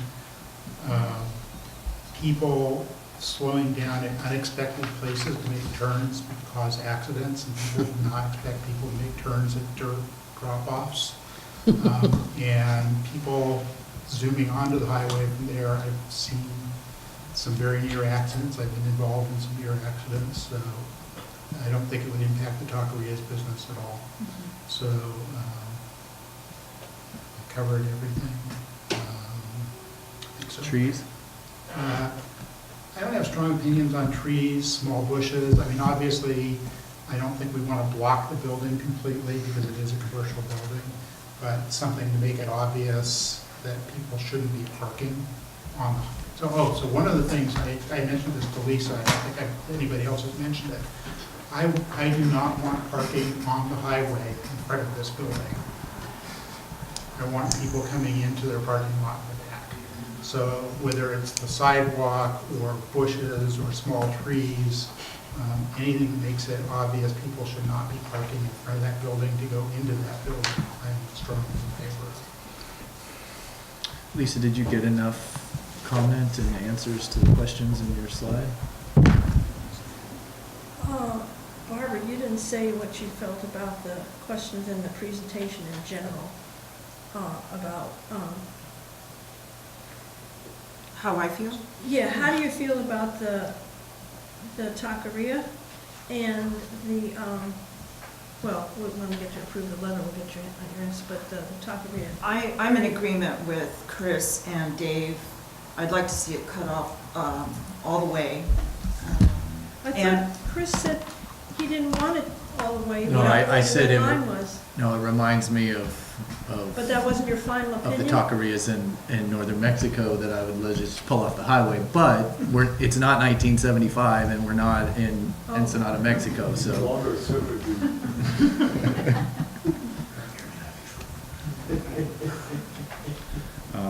And also it's inconsistent with, what we're trying to do with the Chevron for safety reasons. Well, to clarify though, what we asked for Chevron was to leave a 60-foot wide opening onto the highway. Yes, I understand. Okay. Yeah. They're also paved. There's also visibility at the corner. There's not a big, huge bush there at the corner that's blocking view. It's Well, I'm paved.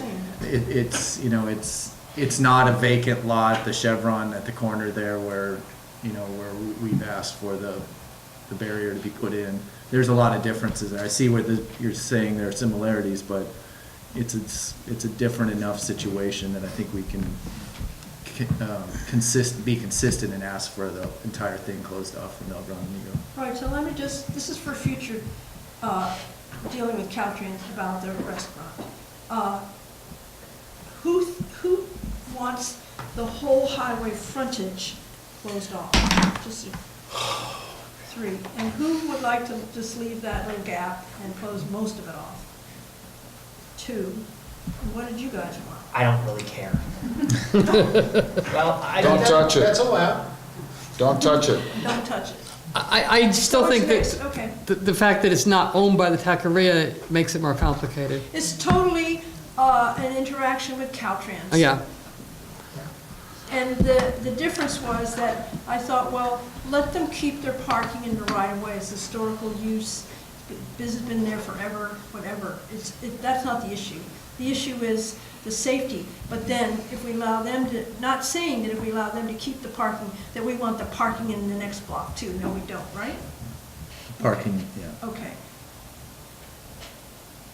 Thank you. So then that brings us to the letter itself, whether we want to approve it.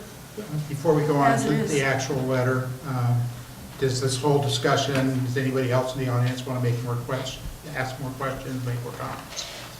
Because we really do want to get as wide a feedback on this as possible. And I will say, for those watching this video in the future, up until the time when all this is over and done with, which could be well past the end of my life, we at the council would be very interested in your comments. If you're watching this video and you have comments, send the mail to midcoastcommunitycouncil@gmail.com. I'm seeing a hand back there. Yes. Can you come up to the podium so it gets picked up?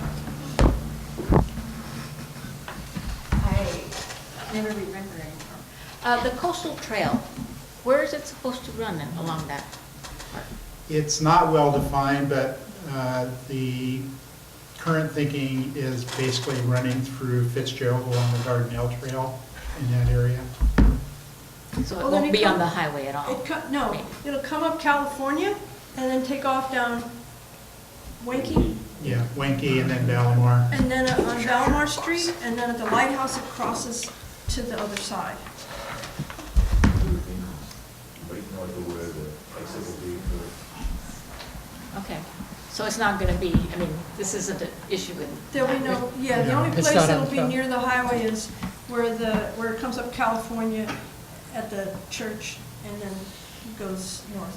And there's no proposal from anybody or anybody in the community that I know of to put a pedestrian trail along that stretch like there is further south along the highway. It has changed, so I never know. All right, thank you. Yeah, Carl?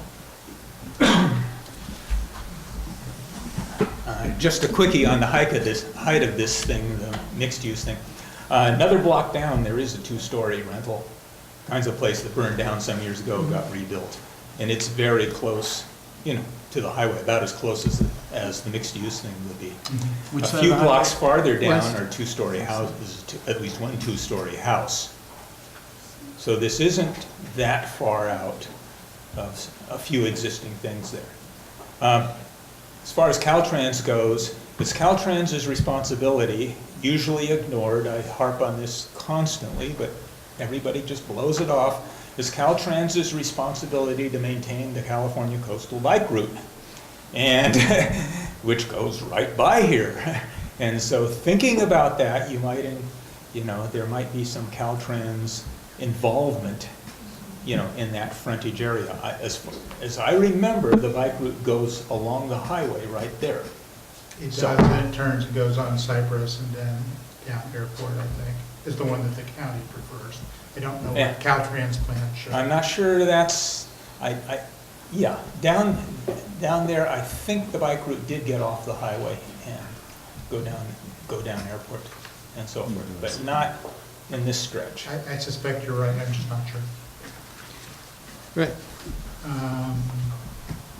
Let's take the audience first, Bill first, and then Claire. Well, just to back up what Carl was saying, also, a C1 zoning on Etheldor Dance Place is 2 stories. So it'd be kind of hard to say you can't do 2 stories C1 on the highway, but you can do it on Etheldor, which is a smaller space. And as long as I'm talking about that spot, it's something I don't have to tell you about. They park diagonally going into that building. So if you're coming up the street, I think it's Vermont Street from where the grocery store is, you have to have your hood of your car all the way into the traffic lane to look around the pickup truck with a cab on the back to see if somebody's coming. And I almost got hit there on Tuesday. Some guy, I couldn't believe it. He had to be doing 25 or 30 on that bumpy road, which is like just horrible to your shocks. And he swerved around me because I'm just creeping out slow. And it's unmarked. Maybe when Highway 1 is finally fixed, we can start fixing the side streets too. I just want to keep you employed. Yeah, thank you. Claire? Just picking up on what I'm hearing other people saying, I really hope that as we present each piece of this, that we keep in mind that this stretch of highway really is a unified entity, and that whatever principles we elucidate for any one piece of it should apply to all of them. And, That's what we are trying for. yeah. All right. I have a question. So there's no setback? That's Correct. correct. This is like the hotel at 7th and Montero. So right? this in Moss Beach, this building, this project would be the closest building to the highway? No. No, the Chevron station, No, the Chevron station's set back. No, it It's- No, isn't, it's that's not. the, Not back from the right of way. shoulder. The yellow line in the slide was the edge of the right of way. It goes all the way to the, pitiful little planter they have. where the covering is over the gas pumps at Chevron, comes right out to the highway bridge. It comes right up to the little sidewalk in front of the. So you're saying where the Taqueria. gas pump is the property line? Not the pump, but the cover over the pump, so one car width. The pumps are one car width from the highway. We're talking Right. about right away as opposed to highway. So the building, this project here, would be built all the way up to the edge of the cover?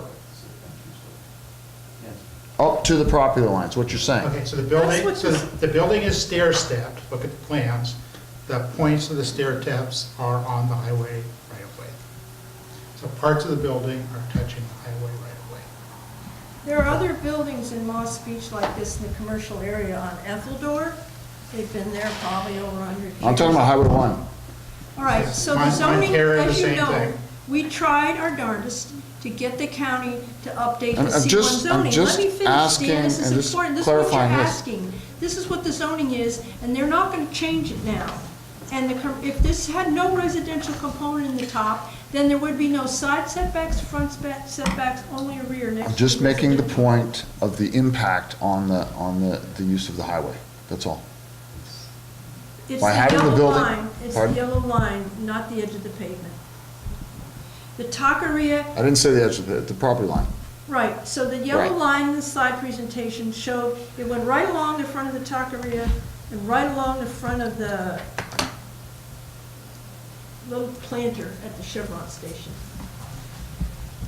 There's this whole wide area there, and so it's only, it doesn't,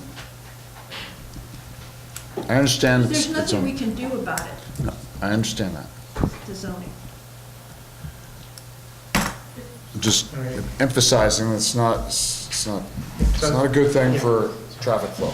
Yeah, well, it is what is allowed by C1. We Sure. couldn't get C1 zoning changed, so we will see what happens in coastside design review. They might have comments to get it to move. It looks to me like that shoulder is about 60 feet wide.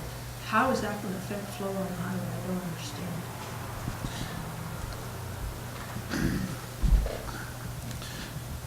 All right. You're gonna have more pedestrians, more acts. There will be people, I know you said you don't want people to park on the side.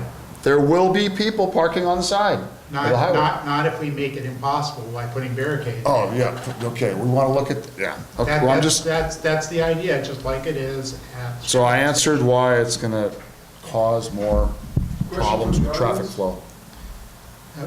Okay, so, hold on a second. So I'm in the middle of everything here. Okay, I think we're done with council comments on that until we get to the letter. I'm hearing three more people who want to speak. Karen first, then Len, and then Marcia. It's just a quick question. Oh, From the edge of the pavement to that yellow line, how many feet is that? I don't know. we don't know. You can just guess. If Probably in- if I looked at the previous presentation, I had an estimate of the 60 feet at the Chevron station. I can move my ruler over there, I can tell you, but I just didn't do that piece of information. Somewhere between 25 and 50 feet. From the edge of the, yeah. From the But edge just, of the highway. just pace to it the- off. Just go over there tomorrow and pace it off. You can see how wide the highway is and how wide it is. Yeah. And so the commercial property would go right to that yellow line, so Yes. there'd still be that space, okay. It's not going to be built to the pavement. It'd be roughly where the Taqueria is, away from the highway. Thanks. Okay. Marcia? No. Okay. Len? No? All right. Then we are on to the letter. So, we had noted that this was compatible with neighborhood character and scale. It sounds like that's not going to be unanimous, but is it important enough to take that out? I don't think there was that much disagreement with that. There was somebody here, Dan, that- Brandon. No, what? The question is, does a majority of the council, or better yet, a supermajority, agree that it is consistent with neighborhood character? We could vote on it. Without the sidewalk. No, we're talking about the size of the building. Oh, okay, all right. The size of the building at 26 or 28 feet or whatever it was, 2 stories, step back. Can we see a show of hands? Okay, so we'll leave that in. Regarding the Caltrans right-of-way, so we have several points. To preside, so it says provide pedestrian facilities, sidewalk or formal trail along the highway frontage connecting to the sidewalk on Virginia. Ideally, formalized pedestrian access should also connect to the next street, Vermont. Subtext meaning this property probably can't be forced to pay for that, but there you are. Then it says, okay, plant a few trees along the highway frontage between the pedestrian facility and the highway. Now, maybe I should be more specific, that a few trees does not mean a row of trees. I mean, does anybody have some alternate wording for that? Just pick a number, 3, 4, 5. I would say 2 or 3. I would say 3. 3 But I it mean, is. what, it depends what kind of tree it is, you know, I mean, it's like. Say a few. Can we get, few is general enough, then, can we leave it that way? Okay. And then request the Caltrans to prevent highway access and parking in that right-of-way, such as by providing an asphalt curb where necessary to discourage access. We're not telling them how to do it, but we're just giving them the idea of what. And saying why, because it's busy, it's hazardous. Leave out the curb. Just tell them the principle. Such as, that's not. Yeah, don't put such as. Or if you do, put more Well, I mean, choices. then we can get into the whole discussion, what would you prefer, guardrail? I mean, what are the alternatives? It's not an asphalt curb, how are they gonna keep people from going there? Okay. Trees. You know what I mean? Okay. Can you read the sentence in question? Sure. Plan a future. Request that Caltrans prevent highway access and parking in the right-of-way west of the paved shoulder in this block, such as by providing asphalt curb where necessary to discourage access. I think that's pretty good wording. Okay. General comments, avoid sidewalk duplication on Virginia. This is where they had, you saw there's an existing sidewalk, and then they also provided their own sidewalk next to the building. And basically what I'm saying here is take their new sidewalk out and make that landscape. And just use the sidewalk that's there. And then about consider, it just says consider straightening it to realign the existing. Then provide taller, more robust plant materials at the stairway trash enclosure area. That's one way to address it. Just saying this project's going to be changing because they're already telling them the pavers, you know, you got to check that, whether that's really going to work for permeability and all that stuff. And it's going to go to design review, so a lot of these things Yes. there'll be another bite. And then we asked for bicycle parking facilities for business, and that's it. A piece of information here. I'm looking at the Caltrans map for right-of-ways on the web here. And it looks as though the width of the right-of-way in front of the properties we're talking about is approximately the size of 2/3 of the width of the highway. Does that make sense? I'm not sure I understand what the Okay. statement of the question is. It's not a question, it's a statement. Looking at this map, the width, somebody's questioning what is the width of the right-of-way from the road to the property line? Didn't somebody ask that?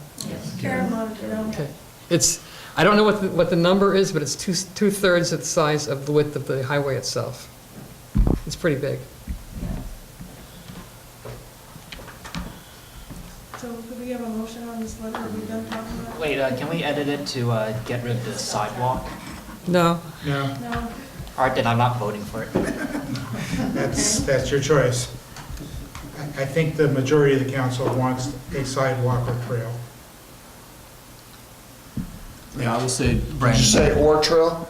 Yes, Yes. it Or says trail, either that's what or. the wording is. Why don't you just put trail? Let's say, wait a minute, let me read what it says.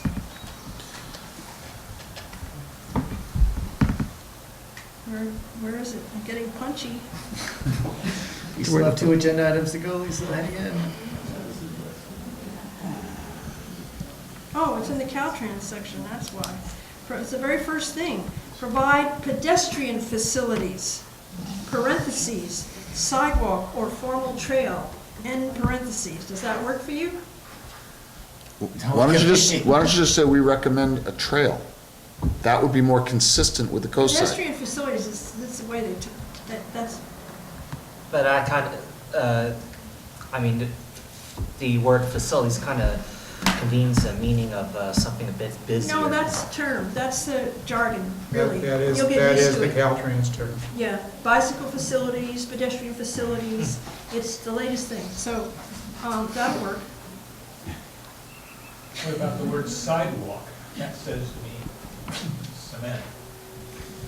But it doesn't say that specific, it says such It as or might as an be- example. You don't know, it might be the best thing. This is a commercial building, and the doors are open right out. They might want, the people going there might want a sidewalk, but we don't need to decide this.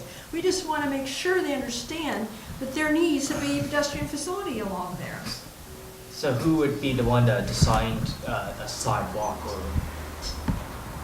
Not us. That will come later. Caltrans with the county. So the Caltrans would be the one building the sidewalk. This isn't the only time, this is an early referral, it's not the only time we get to comment on this project. This is our initial comments on a very preliminary thing. I move that we vote the letter, approve the letter as is. Second. All right, do we have any further discussion? Okay, I'll call for a vote. All in favor? 4, 5. Opposed? 2 opposed and no abstentions. Motion carries. Thank you, everyone. Okay. All right, so that takes care of 2 agenda items. We are now on to 4D, and we're only 20 minutes late. This is Arbor Lane, the house in Moss Beach on the edge of the creek, variously known as Sunshine Valley Creek or Bean Creek. This is also a Lisa item. We previously commented on this project, so this is sort of an update to our previous comments in light of the negative. Take it away, Lisa. Okay, so it starts out saying we have the same concerns we did before, so that's why I'm confident you'll approve this letter. Basically, what this does is there's a mitigated negative declaration up for review, and I studied it, and and so we're commenting on that. And basically, it takes the project, the applicant's geologist person, and uses their recommendations and says that it's all good as far as the erosion goes. And so I took a dive into this, and they, the first thing I noticed was they had remeasured, because somebody said from the neighborhood, you know, since they did the survey in 2016, it was the stormy weather, and all this land fell off. So the geologist went over there and said, oh, you're right, up to 11 feet fell off. But it said that doesn't affect the yearly average of retreat over long term. But our letter says, yeah, but it affects the starting point. And so you need to take 11 feet off, and then I did the math there. And so, and then also added in this very cool decision on 263 Nevada, which determined the very same kind of bluff, and determined 80 foot would be, anyway, so put that in, and then the neighbors were disappointed in the letter at that point because it didn't attempt to address the Dean Creek erosion, which the applicant's geologist said that the bluff top does not seem to retreat, and that the aerial photography is that it's hidden by the trees, and so therefore there was no problem. And so I went back and looked at the old 1908 subdivision map, and I came up with the rebuttal to that as to what the setback, what that would end up being. And that's in there. I won't go into all the details now. And then also, as far as the drilled piers that they were going to put under, we had mentioned in the past that that could be a problem. Now I've said your mitigation 14 is going to cause an additional significant impact, which you have not analyzed, and then reiterated our request for the no future armoring. So that's the letter basically. Does anybody on the council have any questions on that? Looks good. Does anybody in the audience wish to speak on this? All right. Anybody in the council want to comment or make a motion? Well, I appreciate Lisa's updating of this letter. I've got the 2 other letters we've written on this, and the updates are great. For me, the most important parts are the bullet points that Lisa has put in each letter about what the coastal commission, is, their coastal hazard conditions. Especially for this property, that has to be, a condition. So, Those points about, got it right here, sorry. Prohibit future shoreline armoring, require removal of development if it becomes unsafe to occupy, require removal of debris that falls from bluff top, require assumption of all risks, those kinds of things. This is gonna get approved, despite the concerns that are being raised. Those conditions need to be in approval from the coastal commission. All right. so I just have a question about the deep drilled piers. So this letter is saying that it's required as part of the mitigation 14. Basically, the applicant's geologist recommended that that would make the house more stable. And so then the NAECDEC says, well, you better follow those things to avoid having a significant impact. So they're making it a mitigation measure, so they have to put the piers in. And that's why I want those bullet points, because, okay, if they're gonna put the piers in, fine. Well, they need But- to analyze what will happen when the house erodes to that point. And I don't think they're going to revise and recirculate, but they're going to have to go back to Michelucci and have them give some answers to this, and I'm sure they'll. How are they going to remove those piers? Exactly, that's why those bullet points, I feel like, are so critical. And they also need to reassess their whole thing with this new 11-foot, the other stuff. So, the neighbors are happy with the letter now. All right, can I hear a motion? I forward a motion to approve this letter as written. All right, second? Second. All in favor? Carries 7-0. Thank you very much, Lisa. On to item 4E, conversion of Mavericks Event Center in Pillar Point into a restaurant, legalizing a 4-foot tall solid wood fence as part of that. This is also Lisa's item. Take it away. So this is, hold on just a minute. This is weird because we got the referral and it said, a few weeks ago, and it said it was going to be on the planning commission last month, and so there was no time to comment. And then just Thursday, we saw it's on zoning hearing officer, it wasn't on the planning commission as it turned out, it's on zoning hearing officer next week. So in the meantime, we don't have an up-to-date site plan or anything. We don't have the staff report yet from the zoning officer, hearing officer, and so, but this is our only chance to comment. And so I didn't think anybody would have an issue with converting it to a restaurant, but basically this is about, they're also approving after the fact the solid wood fence that they put up. And first it was 6 feet tall, they cut it down to 4 feet, but still, it does block, if you're not tall, it does block. So, so what I'm asking for is to mitigate for that by conditions on the landscaping.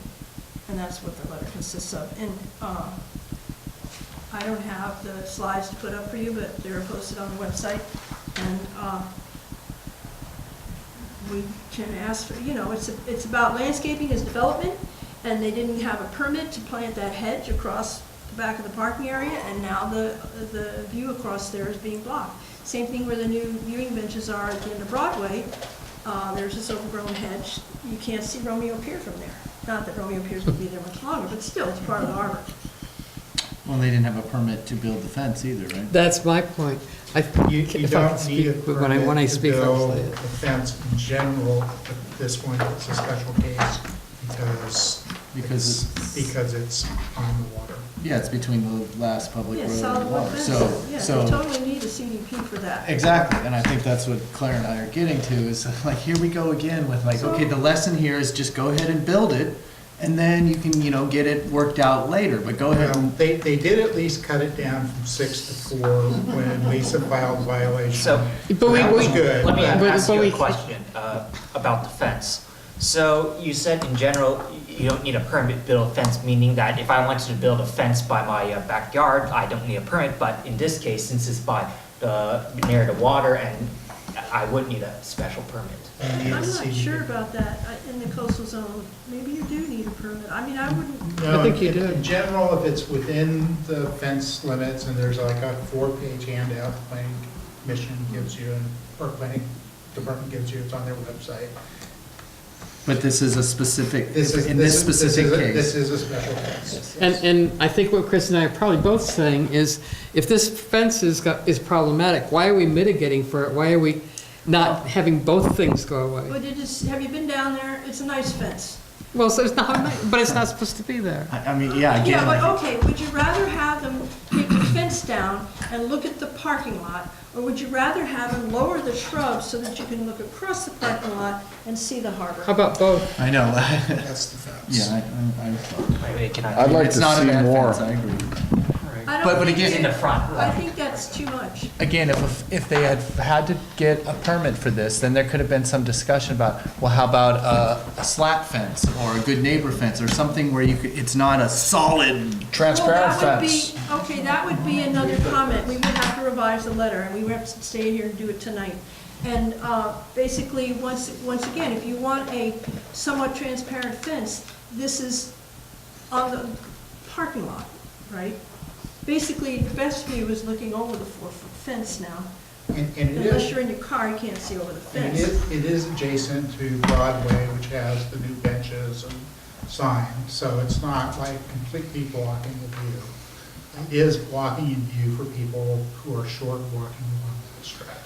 And I understand your frustration, Lisa, because we're getting off the point, but I just, I agree. The 4-foot fence as it currently is not the worst fence I've ever seen in the world. But with public comment and a better process and getting the permit, we may have come up with something like a picket fence or something. And, yeah, I mean, you're looking at the parking lot, but now there's just this wall right there. So it's not about the quality of the fence. It's about we have laws and processes that are supposed to be followed. And too many times, we've had agenda items where the person has just gone ahead and done it, either knowingly or unwittingly with a plan that I'm just going to do it because nobody's ever going to make me take this down or tear this down or undo this.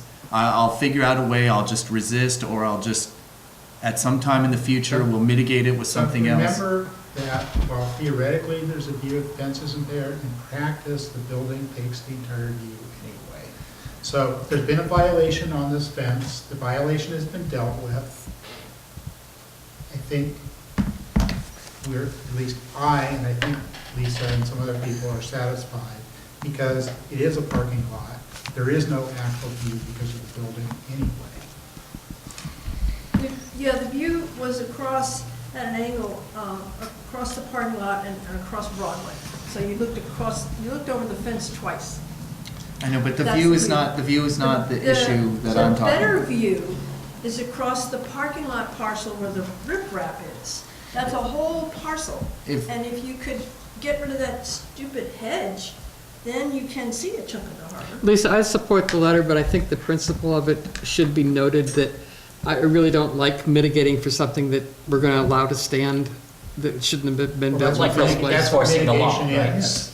So the choice. Yeah, but they don't have to agree to it. No, they don't have to agree with it. The choice for us is, do we want to get rid of the mitigation and demand that the fence be? I want to do both. Pardon? I would prefer to do both. I know that's not going to happen What do you on mean this by particular do? But letter. if they won't mitigate for the fence, if they redo the fence to be Well, the compliant. hedge shouldn't be the way it is either.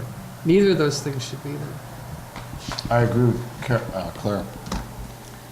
I agree with them both, but I understand what we're facing here, and so I'm gonna make the public comment that, once again, somebody has violated the law, and that now it's gonna be mitigated. If we're faced with a situation where we've got one or the other, yes, I would like the vegetation removed or changed so that we can see that. But theoretically, I agree with Dan and Claire that, I mean, we're just sending, not we, because we don't have policy authority, but once again, the message is sent that just do it. Just do it, and it'll work, you'll get it worked out But later. we're not sending that message. We're saying because they built it illegally, we're asking for mitigation. Well, we're not asking them to So- take it down as well. They're getting, No, but we they're getting are the asking fence. for mitigation. That's our leverage. Here's So- the thing, if they hadn't built the fence, and they came in and they wanted to convert to a restaurant and pave the parking lot, we could not comment on the hedges because they would say there's no nexus. What do you mean nexus? Nexus, there's No no connection. connection. And so you can't make them do that. Whereas if they have, on the county case summary, it says right there, even though it's 4 feet, it does affect the view. And so here's our opening. This provides the opportunity to address the vegetation view blocking. I see the moves that are being made. Again, like, let's just move on because this is, I understand. And it's not about the view. It's about, The principle. as I said at the last meeting, I thought up until about a year and a half ago that this was a rule of law country where there's laws and you're supposed to follow those rules and there's consequences if you don't. I've now been taught that in the last year and a half that doesn't apply anymore in this country. And here we've had 2 meetings in a row where we're faced here in our own little environment. Yeah. So, I'm really strongly against build something ugly, put a wall in it so you can't see it. I don't like screening. There's too many screens. I want to be able to see through. Now, Let's be hold on, let me clear. finish, please. No, Let me- wait, no, I'm not going to wait. There is no building happening here. It's already done. Talking general. But don't talk general. Keep it to this agenda item. So to this agenda item, I believe if you go across the street on Capistrano Road, the parking lot is wide open. There's a C rope dividing delineating the parking lot. I think the owners are would be very sensitive to the community's concern, and I think if we ask them nicely, I think that they would do not only what's best for, what the community would like, but it makes sense for their restaurant. You want to have openness around a restaurant. You don't want to have blockage. So I think, respectfully, Lisa, I think you're kind of talking like a lawyer sometime, but let's just, if we ask him nicely, I think it's gonna be sensitive to our concerns. So, I And I mean, and- heard you and you say he, but this property is owned by the Mickelson family, and the applicant is some other name I never heard before. yeah. Okay, well, If you're thinking. maybe I'm wrong, but I still think that, the way to go about it is to just kind of, give them the idea what the community wants. And I think the community in general wants to be able to see openness and not see walls. Dan, Dave, there's somebody in the audience who wants to talk. Yeah. I just want to make one comment. I think the fact that they have done something, as you were saying, illegally, it shouldn't have been done that way. I think having a strong letter that specifies that's important. Otherwise, somebody else is going to say, hey, they did it, I can do it too. Yeah, well, that's what we're doing by asking for So I mitigation. support that. I think it's important to hear that what they did, they shouldn't have done. Well, that was clear because the violation was open, and they acknowledged it was a violation. It's very likely that it was built for a specific purpose at its time. Now the purpose of the property will change. It was built after the application for the restaurant was filed. It was. Yep. We didn't know it, but that was the timeline. I mean, you know, if I was a business owner, I wouldn't want to block my business from view of the street, so it doesn't make sense to me, I'm sorry. So it was the restaurant owner who made the decision to build it? Or The applicant, to convert to a restaurant, put up the fence, and it was 6 feet at the time. So it's not Chris Mickelson, it's the I don't know who it is, I mean, applicant? it's, The applicant is if listed you as read Ron the, Nicholson. I put this or the in owner. your agenda packet on the webpage, and there's what they call the case summary. And you could read the conversations of staff mulling this over and what to do about it. And that's where the names show up. And I don't have them all in my head, but all that's is called the case summary. It's on our agenda for tonight. So I move that we vote to approve this letter as is, despite my comments, because my comments are not specifically about the content of this letter, it's about the action that preceded what we're discussing in this letter. So per the letter itself, I do support, and I make a motion to approve this letter. Second. All right, all in favor? 3, 4, 5, 6 against. Abstain, 1, and, okay, no abstentions, so passes 6, 1, 0. All right. And we are on to our final agenda item, a request from Brandon Clone to consider Midcoast Community Council Summer Retreat. We discussed this somewhat briefly during our January retreat, so take it away, Brandon.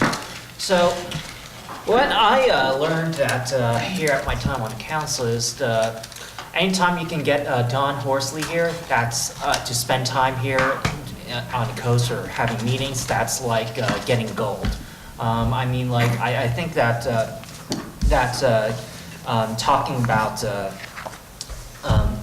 first of all, what I know during the retreat, we didn't really have as much time to talk with Don Horsley because this year's retreat, he came in and, you know, he just basically said what he wanted to say, and if he went off, we didn't really get a chance to have any more conversation. Compared to last year, we did have a chance to talk to him and ask questions about some of our concerns.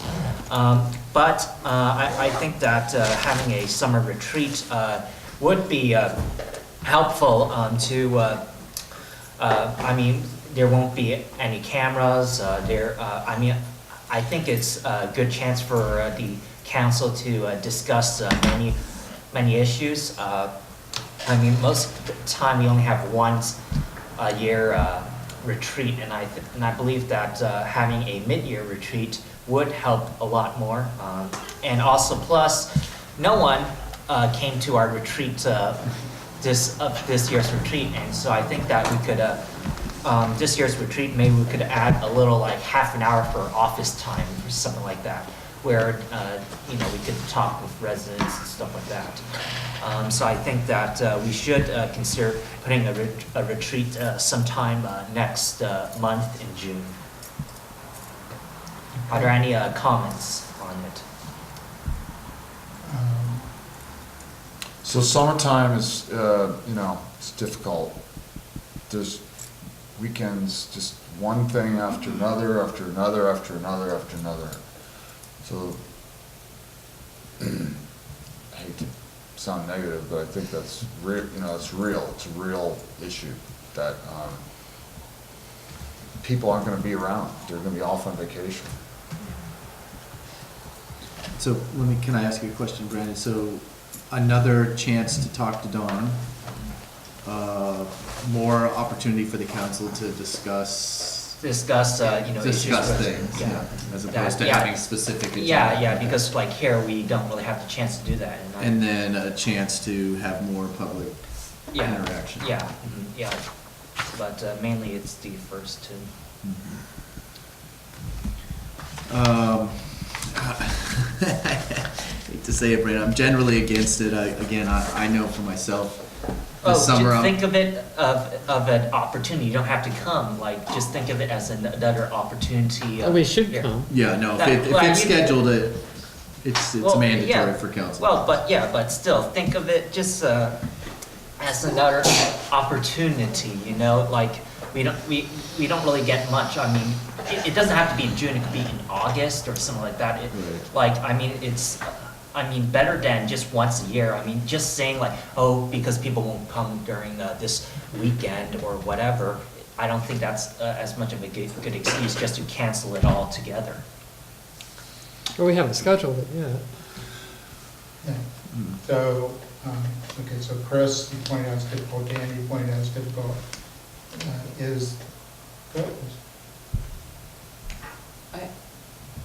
Just flip my head. Oh, you mentioned that it's a good time to talk about, I forget the word you use, like wide-ranging things or what, that were compared to a regular meeting. Yes. Basically, even if it's a retreat, it needs an agenda, and each agenda item needs to clearly describe what the topic of discussion is. And this is part of open government, so the public knows what we're doing, and they can come and speak on that item. So that's still... Well, but we can talk about a more general subjects instead of just one specific item, because... I would suggest that it might be more useful to stay focused on the subject rather than jumping around, though. Well, that's what we usually do in our retreats. We kind of jump around anyways. We don't really have like... we don't really have like something like this Yeah, where... we did. Well, Yeah, I think, we actually usually do. I think the loophole, Brandon, for you is we could, you could have as an agenda item, review of the MCC's, 2018 priorities, which is that whole list. And I think that's what he's thinking about when he thinks about us jumping around. But I'm saying to you, Brandon, though, Well, unless you're going to be specific about an item, you would have to be general like that, and then, that seems almost too open-ended. Well, let me point out that in January, when we do our work plan for the year and we make that table, it's called a working draft. And if you check the archives page at the top of the column, check the date on the top of that, because I do update that table. And any project that you have, that your name is on the work plan, and if you have an update, something's been, either we've had an agenda item, like tonight on Seton or whatever it is, let's keep that table up to date. I mean, it's not something where we necessarily need a meeting to talk about the direction we're going in. And I do believe that the agenda item on council activity has something about update of the work plan, or it did periodically. But that would be a time where you could report on progress you've made on what projects you've sponsored. So I think I'm hearing a consensus from the council that it's going to be difficult to schedule, and we're not seeing a strong need for it. Am I getting the sense of the council correctly? One last thing, Brandon. Yes, Dave, I'm sorry, I'll speak for myself. Yes, that's what I'm feeling, and I would also say to Brandon, unless I don't feel that we need an extra retreat, unless I was hearing from multiple members of the community that you're not getting enough done, you're not spending enough time on the issues, you're not dealing with enough items, you guys need to, spend more time on this and dig deeper and work harder, which I'm sure some people do feel that way. But I haven't heard that from anybody, and short of that, I feel that, we're doing 22, 23 meetings a year and the retreat. I'm not sure that would be productive, specifically productive. And the other thing is highly unlikely that Don Horsley would come. Highly unlikely, in my opinion. Hard to say. Difficult to schedule. He is in the middle of campaigning for re-election right now on top of everything else. Well, but... Brendan, my initial reaction was I was in favor of it, so I'm not just writing this off. Because I think it's always a good thing when we can talk about stuff. But I think all the other practical points probably make this not likely to happen this summer. But I think the idea was worthwhile. Well, it doesn't have to happen in the summer, like I said. It could happen during the fall or something like that. And we're getting pretty close to the January one. Well, the January it's a one, transition. the reason we do it in January, just for anybody watching this and anybody who hasn't thought about it or experienced it, is we change council members potentially in December. So the retreat is after potentially new council members that have been elected or appointed. So I would not want to have one in the fall and skip the one in January. And fall and January are pretty. Well, sometimes we might have it in February. We have occasionally, very first week of February. So I think it makes sense if you have specific agenda items that. Well, but then again, sometimes the agenda items, sometimes what I find about the agenda items is sometimes that it's kind of hard to balance it, whether the agenda item can be too specific or not specific enough. Well, as you saw today, we had a very general one, which is, what do we want Moss Beach Highway for? We had a specific focus that triggered that, but we did have a more general discussion. And we have had other meetings where we've had fairly general discussions, so. But the thing is, we don't really have as many meetings as those open-ended discussions. Most of them are like, all right, is the outcome, like, are we going to write a letter, or is it just going to just people just speaking to us and that's the end of it? Quite a few. Yeah, but Okay, Lisa? One thing to keep in mind is, you know, you go to a meeting and you talk and you listen and then you go away, and what do you retain of all that would happen? So in most cases here, we have a video and we have minutes. At a retreat, we have neither, because I can't do the minutes without a video. I challenge anybody to capture. I mean, if you were there and you were not part of the council and you were a stenographer, you might capture it, but it's not going to happen. And if you look at the minutes from our retreat, basically all you have is a work plan. There's no real minutes there. I mean, how can you participate in that and do it? So if you expect that some great insights will be, you know, discovered and things like that, it may just get lost if it happens at a retreat.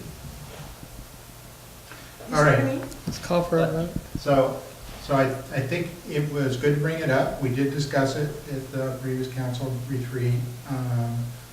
I think the current consensus of the council is it's probably not going to work this summer. And so think about bringing specific items forward as agenda items, and we'll see how that goes. All right, unless Can I somebody say really... Sure, go ahead, Carl. Yeah. Sorry, I should have asked for audience comment. Yes. Only two of us left. Hey, if you're here, you're in charge. I think some of what Brandon is saying is that we have very little chance to get into overviews of things, or even a consensus of local philosophy. And I'm constantly amazed, like it's come up with this Dunes Hotel thing that's come up in Half Moon Bay and so forth, of the almost total confusion of local residents as to what's city, what's county, who's in charge. Is it Caltrans? Is it county zoning? Is there Coastal Act considerations? And so you'll see frequently comments on places like next door that'll drive you nuts. How could our Midcoast Council allow such a thing? There's no understanding that you're just an advisory council, and there's a lot of real maneuvering that has to be done to have any impact on some of these other entities, you know, that are the final decision makers and so forth. So I could conceive of it happening even once a year or once every couple of years, of the council sponsoring a local government day. Something along this line that would get into all of the things. What governs development in our area? What governs transportation in our area? So forth. And what do you govern? Okay, so that would be just a thought that would get into some, you know, broader questions. And, you know, there is community feeling on some of this stuff, but it's quite obvious from the comments that many people in the community make is they don't know what the outlet for their comments should be to have any effect on anything.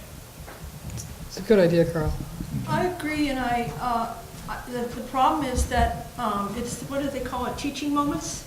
You know, for us to have a meeting, those people who need it wouldn't be there. And it's why, you know, it's what our website is all about. Of course, if nobody goes there, they won't learn it in that case. And I try to spread this information in Nextdoor, in these threads. Sometimes people pick up on it, sometimes they don't.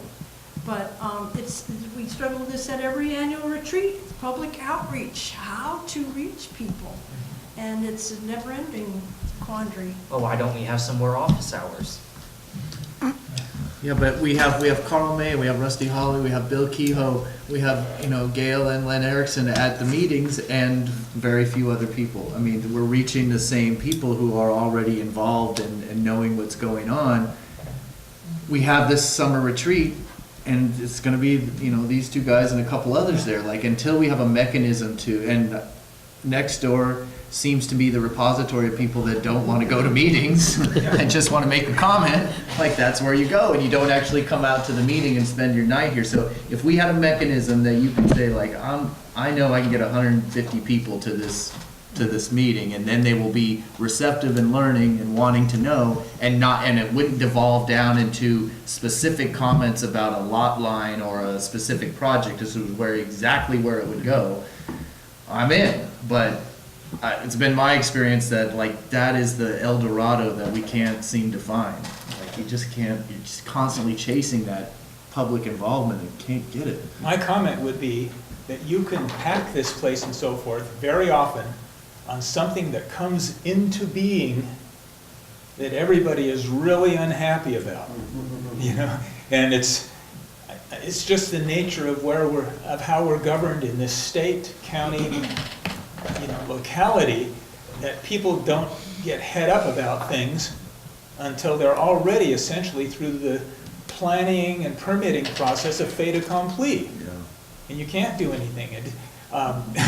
So if people were more educated as to the process, you might get more than just a few of the local loudmouths coming out to your meeting. You know, if you don't like what's happening on your block, how those vacant lots are going to be developed in spite of the fact that they're owned by somebody and they're going through the permit process and so forth, you should at least know, you know, what the process is and get your input in there in time.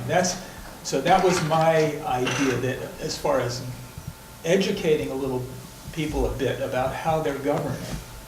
Outreach. So, yeah, so have a very well publicized community meeting, you know. So, This is the way pork sausage is made? Yeah, exactly. So you want to know. So what I was saying about teaching moments, so I think people are motivated to learn these things when there's something important, a project happening near them or whatever it is. That's what gets them researching and commenting and wanting to know what the situation is. And I see this on our website, if I post something, you know, like Dunes Beach project, and they're all hassling it out on Nextdoor, and there's nothing on Half Moon Bay website. So I put the links on our website, and including Green Foothills letter, and then post a link to Nextdoor, and you can see that you can go to the traffic that we're getting, and you see you've got an average, and then you get the spike here. Or you know what really gets people when you said you've got pictures of erosion? Oh man, they're all over that. But I mean, so I figure, well, at least somebody must have learned something. They went there, and you can see they went to that post, and you can also see if they've been poking around looking at documents. That's another line on there. So, and this week, you know, there's been day after day that it's driving the Dunes thing, or people are just coming to the website in general. So,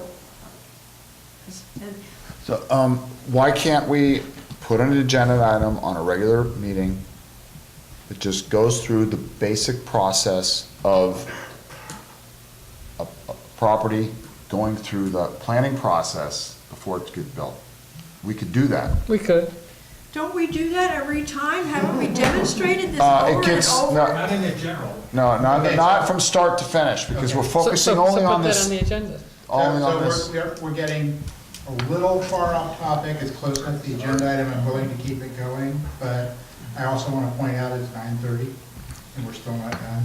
So, Well, I think this is Well, let's bring everything- that up for, we can talk about that. That was going to be my suggestion. I think, everybody think about this, and people on the video and the audience too. I think we should have the county planner comment. I'm not gonna do it.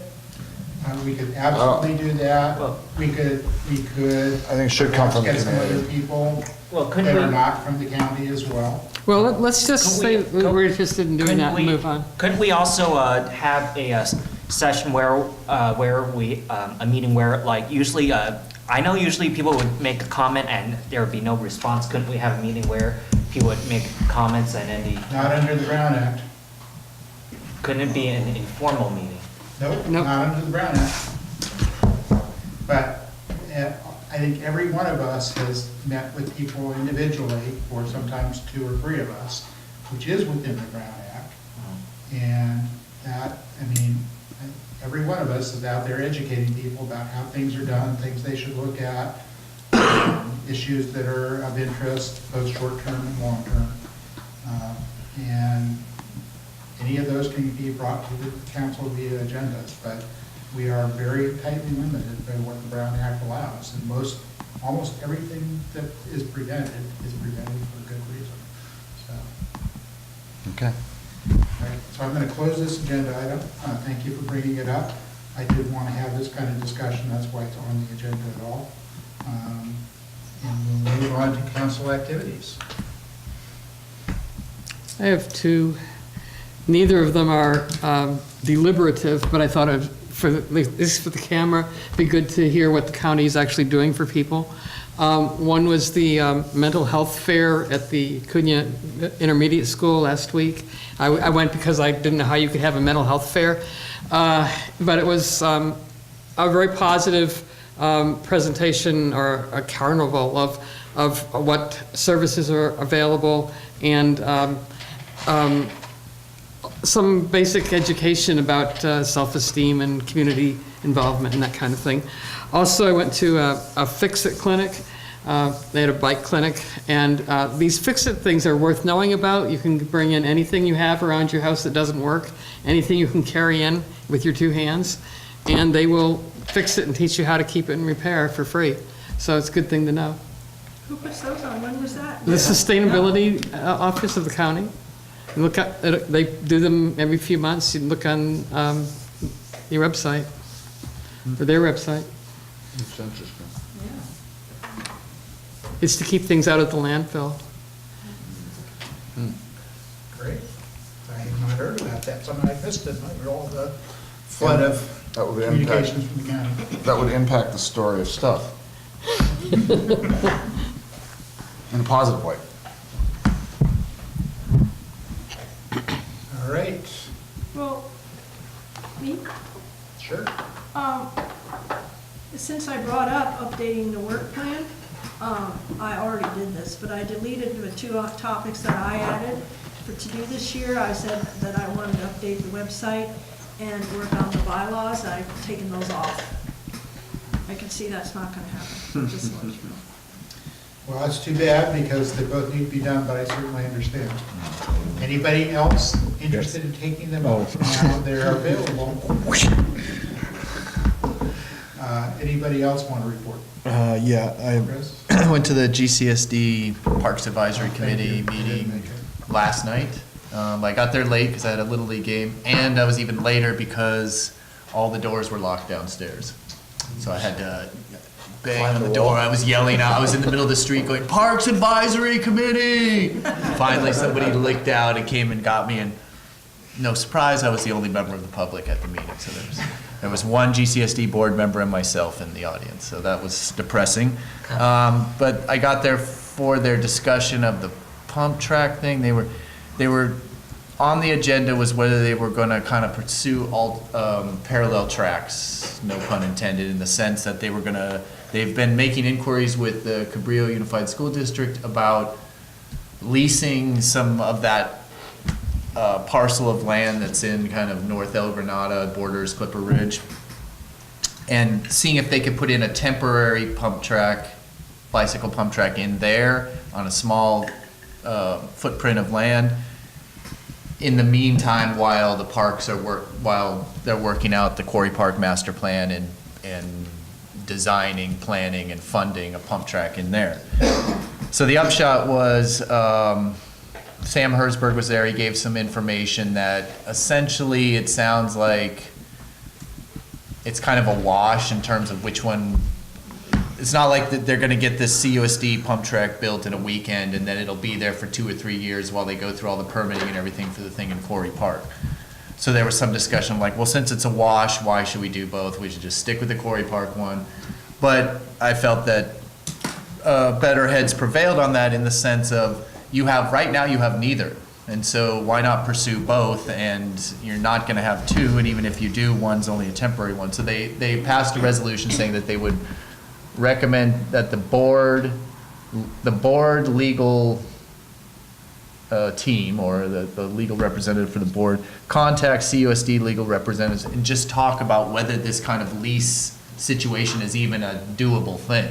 Because they haven't even got that far. They're talking about how long it's going to be to build, but they've only talked to administrators at the district. They haven't talked to board members or anybody who's actually going to make a decision on that. So they passed a resolution that they're going to talk to the legal people at the district and see if it's even doable. They also passed a list of 11 priorities for the coming year of things they want to do. Something that was added to that list at the last moment was a community center. Great. Thank you. Brandon? So I didn't attend the charter meeting because it was my birthday and I just turned 24. Yes, 24. Well, just one more year until I get to rent car at regular prices. But I did get some updates. I did read that the charter meeting added an extra meeting during this month. So instead of usually they will have 2 meetings per month, but they have 3 meetings per month. Too bad I can't go there because it happens on the Wednesday of this when we're going to meet. So too bad I wouldn't be able to attend there. I'll be here, but I will be attending the meeting next week. They're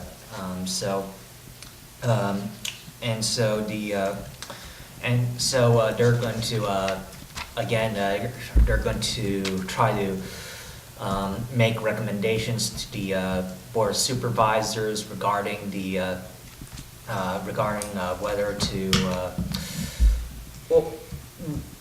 whether to touch touch the offices of the assessor recorder, county clerk, elections officer, and whether to appoint or separate the treasurer, tax collector, and controller offices, and the processes to hire a new county manager. And also another update is that for viewers on camera and the audiences, we're going to have an election on June 5th. It's an all-mail ballot. Mails should be coming in as of right now, but you do get to go to any polling center in the county. There's going to be 39 polling centers in the county on election day, and you can go with your friends. So I would be going, theoretically, I would be going with my friend from Foster City to a polling center in Redwood City. So hypothetically, that can happen. It used to be where you have to vote in your local precincts if you live, but now you get to go to any center or a voting center near your workplace. So that'll happen on June 5th. And then that would be it for now. All right. Anybody else? All right. I've got a bunch of things. Brandon and I were both at the Brews and Views. This last meeting was about the Half Moon Bay review and being purchased by a local consortium. The interesting thing was they decided to do it as a California benefit corporation, which is sort of like what Newman Foods is now. The advantage of it being that your stockholders can't sue you because you're not managing it for a profit. They plan to make it, try to break even, they don't expect to. But they didn't want it to be a 501c3 because then you can't take political positions. So that would have been bad for newspaper. So sounds good. There were a number of people from the coast side. There were several members of the board of the new company. Clay Lambert was there as well as several people from the review.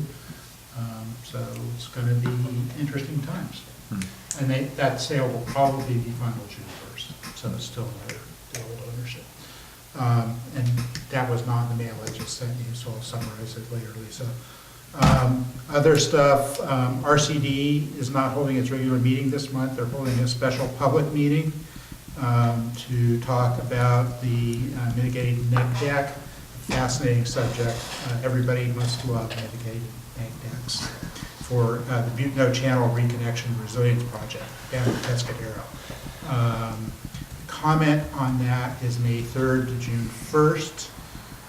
So you can go to the sanmataorcd.org website and look for that if you care about the marsh down in Pescadero and Butte Creek. Strongly recommend everybody on the coast care about that.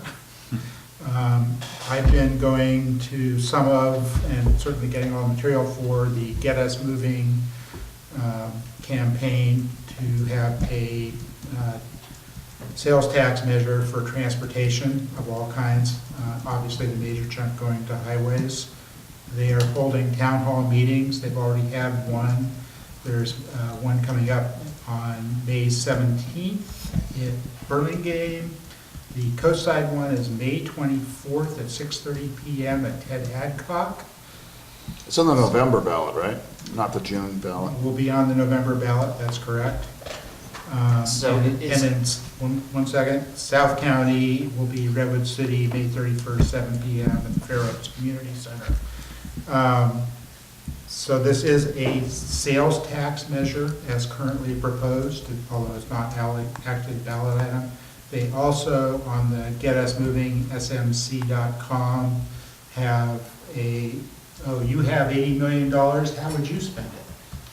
So Park and you ride. can all see how short a Pedestrian distance tunnel. the money goes, particularly when you're talking about extending the lanes on Highway 101. And then also, from the same folks, Samtrans is the lead agency on that. Samtrans has released their coastside transit study. It'll be in the minutes. It's samtrans.com, planning and research, coastside transit study. The comment period on that ends May 25th. There's a lot of interesting data in it about commute patterns and people who use the bus and why other people don't. I know it's a subject a lot of people care about, traffic on the coast, but it's been really uphill battle getting people to talk to Samtrans about what they want and how much they would pay for it. So please take a look at that. I've been through it once, the mail just came out today, but I haven't been able to digest it. So I have a question about the ballot measure. Is this being proposed by a board of supervisors, or it's or by an organization who's getting signatures to get on the ballot? It is counties, well, as I said, Samtrans is the lead agency. The county is involved, all 20 cities in the county are involved, and a number of public organizations are involved. There is also a subset of the people involved with that who are saying none of that money should go to roads, it should all go to transit, pedestrian, bicycle. So we will see. I think that's great. I'm not a fan of funding with sales tax.